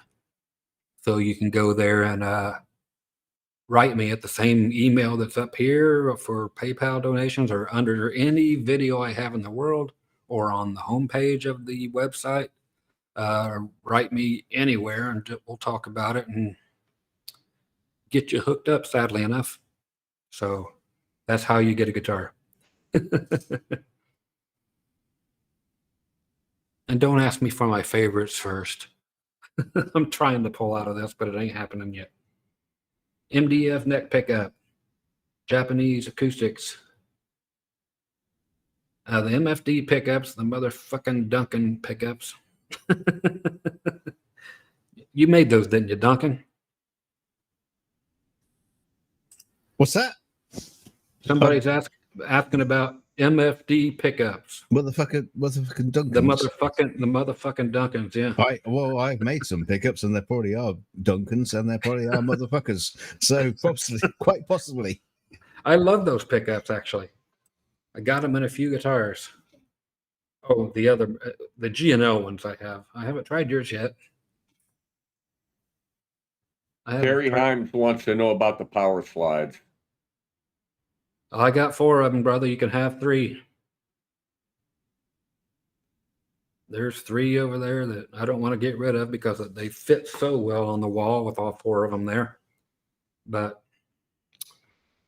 I could always buy a picture from Goodwill and put it there instead. Okay, somebody's asking about John Howe. You're asking about Japanese acoustics. I don't know if he's asking me or not. Alex is talking about the G&L MFD single coils. Yes, they are. It's stupidly awesome. They may take over as my favorite pickups. They're just that good. PV Power Slide. Thoughts? Yep. I like them a lot. I think they're the coolest design to be brought out. And the fact that you can go from single coil to humbucker with just the twist of a little tiny knob is awesome. You can go right between humbucker and single coil, back it off to about 6.5, and you've got a little bit of each. You start wide open as a single coil, back it off to 7, and that's when the humbucker kicks in as at 7. This is on the tone knob on the power slides, but it's that way on any PV guitar. Even the PVT60s that Ed have, you can turn the humbuckers into single coils again by having the tone knobs wide open, bring the tone knob back to 7, and they go humbucker. Yeah, all of those they did it that way, the PVs. It's an amazing thing. A lot of people are going around, my PV's kind of thin sounding. It's like, well, you've got everything set to single coil. Most people don't know how they operate, which is sad. And they've got the phase shift. Yeah. Switch down, and then they're putting it in the middle position. And it's all like that. What I used to do was put it in the middle position and then back the bridge pickup to humbucker. Oh no! Oh, I'm with you on yours. Yes, I read a question, not a question, a comment About the carving. Yeah. Let's see. I've had many carvings and amazing guitars. I've got a funny story. Joe Walsh years ago did a thing at Guitar Center, and they asked him why he liked the Les Paul. And he goes, well, because back in the day, the bridge on the Les Paul, it's just the angle on the bridge was down there, and it just was just right. And then Carvin made the Joe Walsh signature model. And they go, why do you like the Carvin? He goes, well, I'll tell you, back in the day, they made the bridge so that the break angle at the bridge was just right for good. So then Paul Reed Smith makes a Joe Walsh signature model, and Joe Walsh says, well, you see, they took the bridge, and it's like, yeah, go back to Les Paul's, Joe. I hear you, buddy. It says G&L pickups are great, in my opinion, better than Fender. Oh, yeah, definitely. Okay, this here Strat, I opted to yank out the pickups, which I always enjoy, the ceramic pickups that come in the Mexican Strats more so than the Alnico pickups. But if you'll notice, the AP11 pickups, those are carvings. I put them in because they're shit. That's why it sounds so good. So yeah, those pickups are amazing. As was the guitar that came up.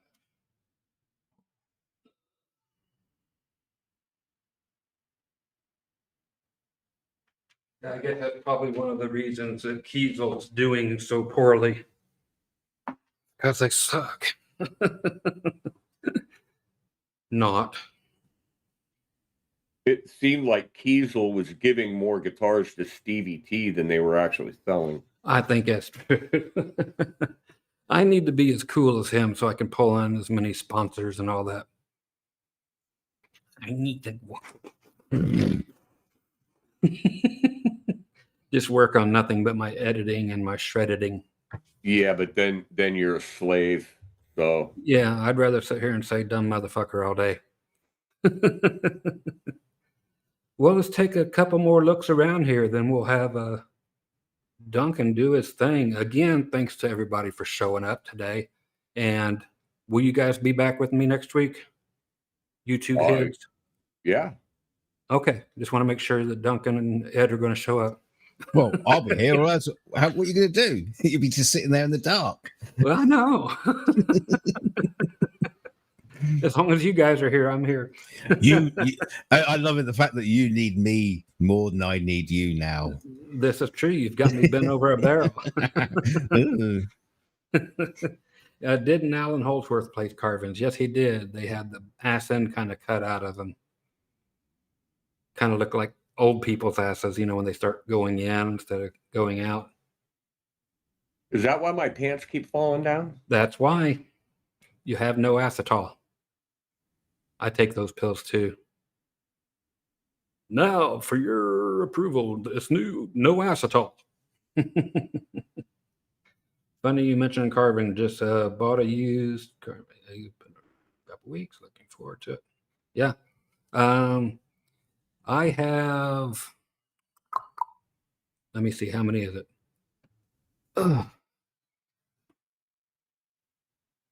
I don't know if you can read on that speaker. I can't zoom in.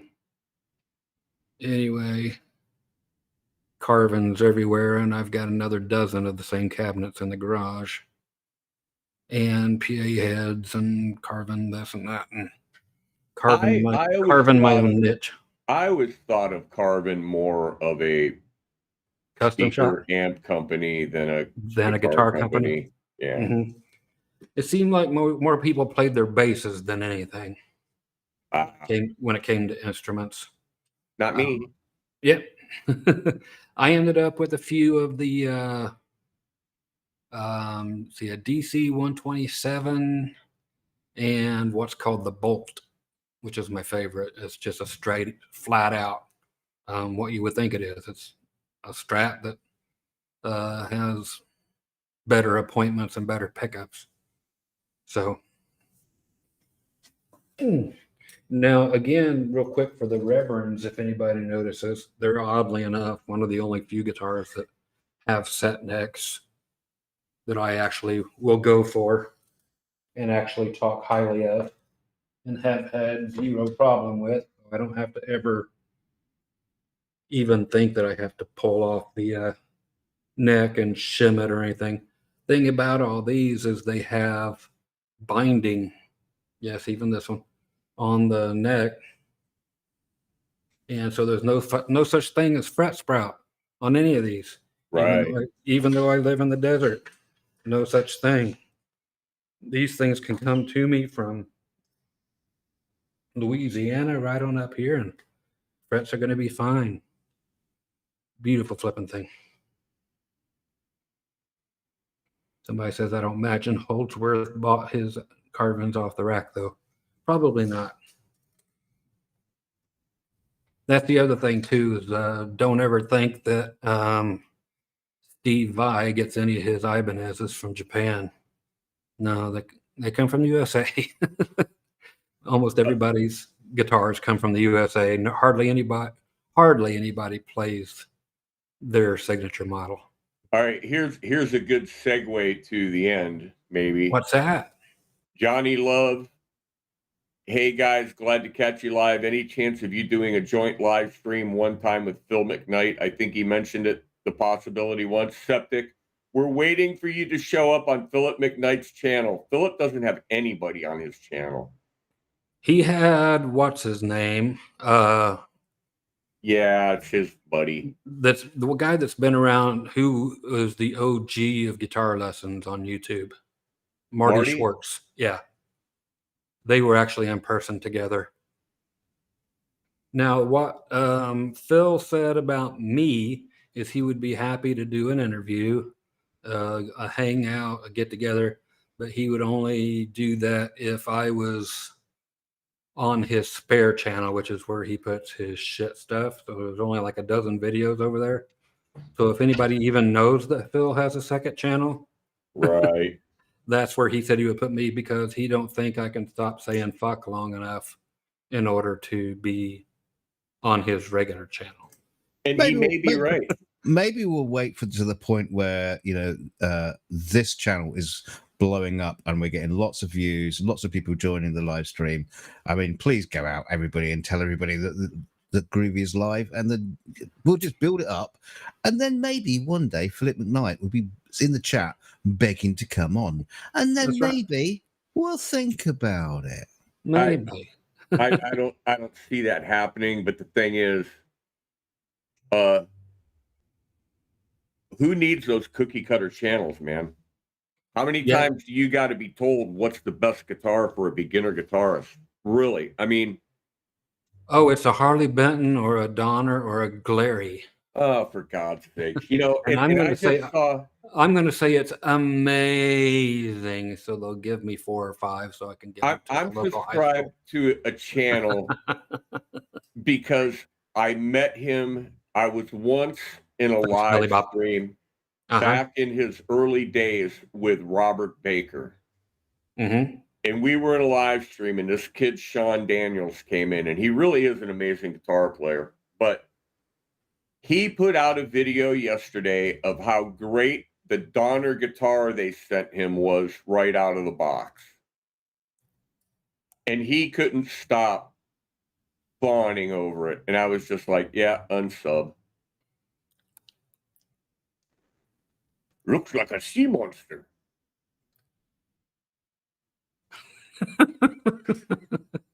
I know what you mean, man. These people that's Scott's finishing move, by the way, people. Yes, it is.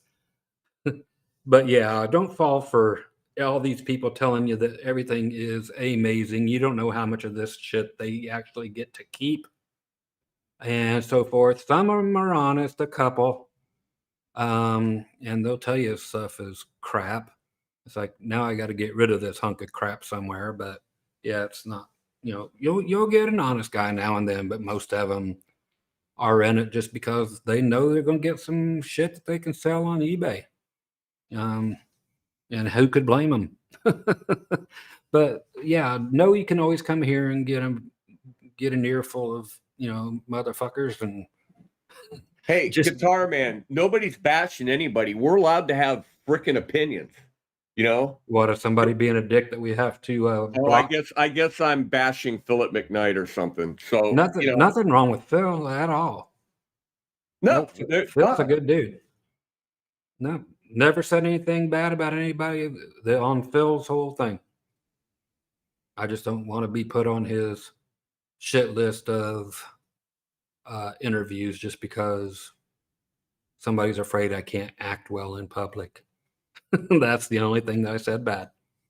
And that's not even bad. That's just somebody saying something untrue. So that's all that is. I think Phil does a lot of people a good service. And he's one of the people that will tell you that stuff sucks. But he's one of the people that will tell you maybe that a shitty guitar doesn't suck. But at least he actually got in a fight with Ken Wampler, I think. Because he tore one of Wampler's pedals apart. Right. It went like, dude, this is like the same old shit you're getting out of China. And Wampler lost his mind. The thing was, I think he did it on a live stream. He took the pedal apart. No, he's the one person out of all of the so-called cookie cutter channels that I think actually does the best job. Well, he's the kind of the mold for it. Right. Yeah. I was actually the mold at one point. I still am moldy, but I was the mold for every channel since I was the only person around doing instrument reviews, period. I was the original. And Phil is family friendly, like oh yeah, exactly. And that Fred says he very much so. Clean. And that's exactly what I was getting to is people decided long ago whether they were going to go the family friendly route or go my route. And I just like being me and talking to people that just like you would sit down and have a beer with, that kind of dude. and I take things that way. And if you don't dig it, that's fine. If you want to just hang out and do like we're doing and just have a good old time talking about old people shit, and just getting along like regular folks do. And if a dumb motherfucker or whatever happens to spill out of my mouth, hey, I'm a normal guy. That's it, So if other people want to keep their channels nice and clean, that gives them the advantage. More people are going to watch them. Kids are going to be able to watch them without having to have headphones on. Mainly kids watch the cookie cutter channels because they want to learn all about all the stuff that's out now.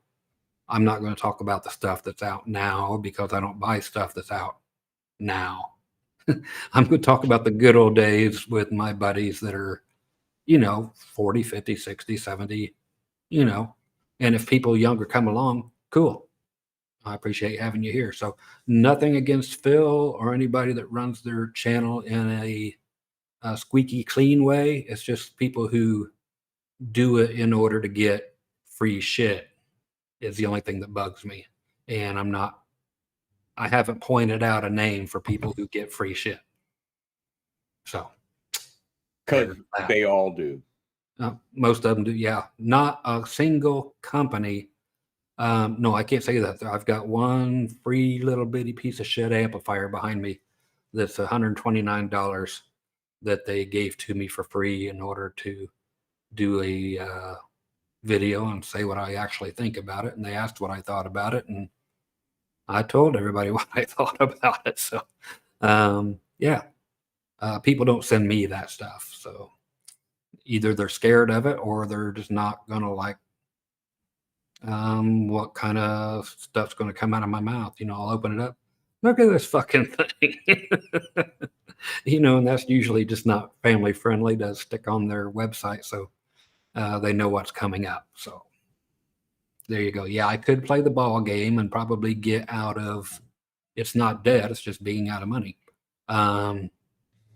I still owe nobody nothing, which is a beautiful thing. But yeah, I'm not going to play the game of how much gear I can get and how much gear I can that I can take and stick on YouTube or what have you. And I'm not playing that, homie. Let's see a Dr. Groovy Glenn Fricker collab. I don't see that going well.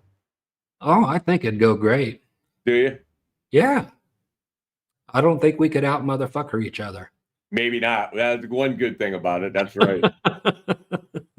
I'd like to hang out with that metalhead. Why not? I see no problems with Fricker. Fricker and Fricker. I watch him all the time. I watch his Submit Your Mix. Oh, yeah. So, yeah, I just saw one of those just a day or two ago. Yeah. Watch everything he does, and I enjoy it. I love viewer comments. Viewer comments? Of the week? And they all start talking against him. Yeah. I play bass guitar. Motherfucking bass players. It's the best channel to go to for hating on bass, man. Love it. Let's see if we got anybody else yakking that has a question. Throw it in real quick because I'm going to have Duncan step in and do his best to get us on out of here. One final question. Have you ever tried Jetter Gear Effects Pedals by Brad Jetter? Never heard of it. Me neither. Never heard of it. Brad Jetter. I know. Is that JHS? Jetter. Yeah. JHS I'm familiar with. And that's new. Roughly new. Hey, Johnny. Thanks, buddy. Thou doth rock. We got Memphis, Tennessee, and how you doing, buddy? Hey, that's Wayne. Anyway, all you guys be flipping amazing. And again, thanks for all you super chatters and all you people that just come in here to chat. That's the most important thing is I have more thanks to you guys than you'll ever know for just coming and hanging out with me. Same with Duncan and Ed. I got a couple friends that I couldn't thank enough and still can't thank enough. And I truly appreciate everybody coming and hanging out. It's just a beautiful thing, and we'll keep doing it until y'all are sick of me. And with that, we're going to Duncan. Thanks, guys. Well, thank you very much for turning up and listening to the show and listening to all the nonsense we've been talking about for almost 2 hours. Wow. Yeah, I hope you eat all your chalky eggs and everything. So, the one last question is, Ed, are you going over to an after show after this? No, I'm not. But Lazy fucker. Well, it's just I'm so stuffed from dinner. But I just want to take it out with my new original song. Can I do that, Scott? Yeah. Can they hear it? Here it is. This is a new original. It's on my channel. It goes like this. Alcohol ruins relationships, ends lots of marriages, kills thousands of people every year. It's delicious.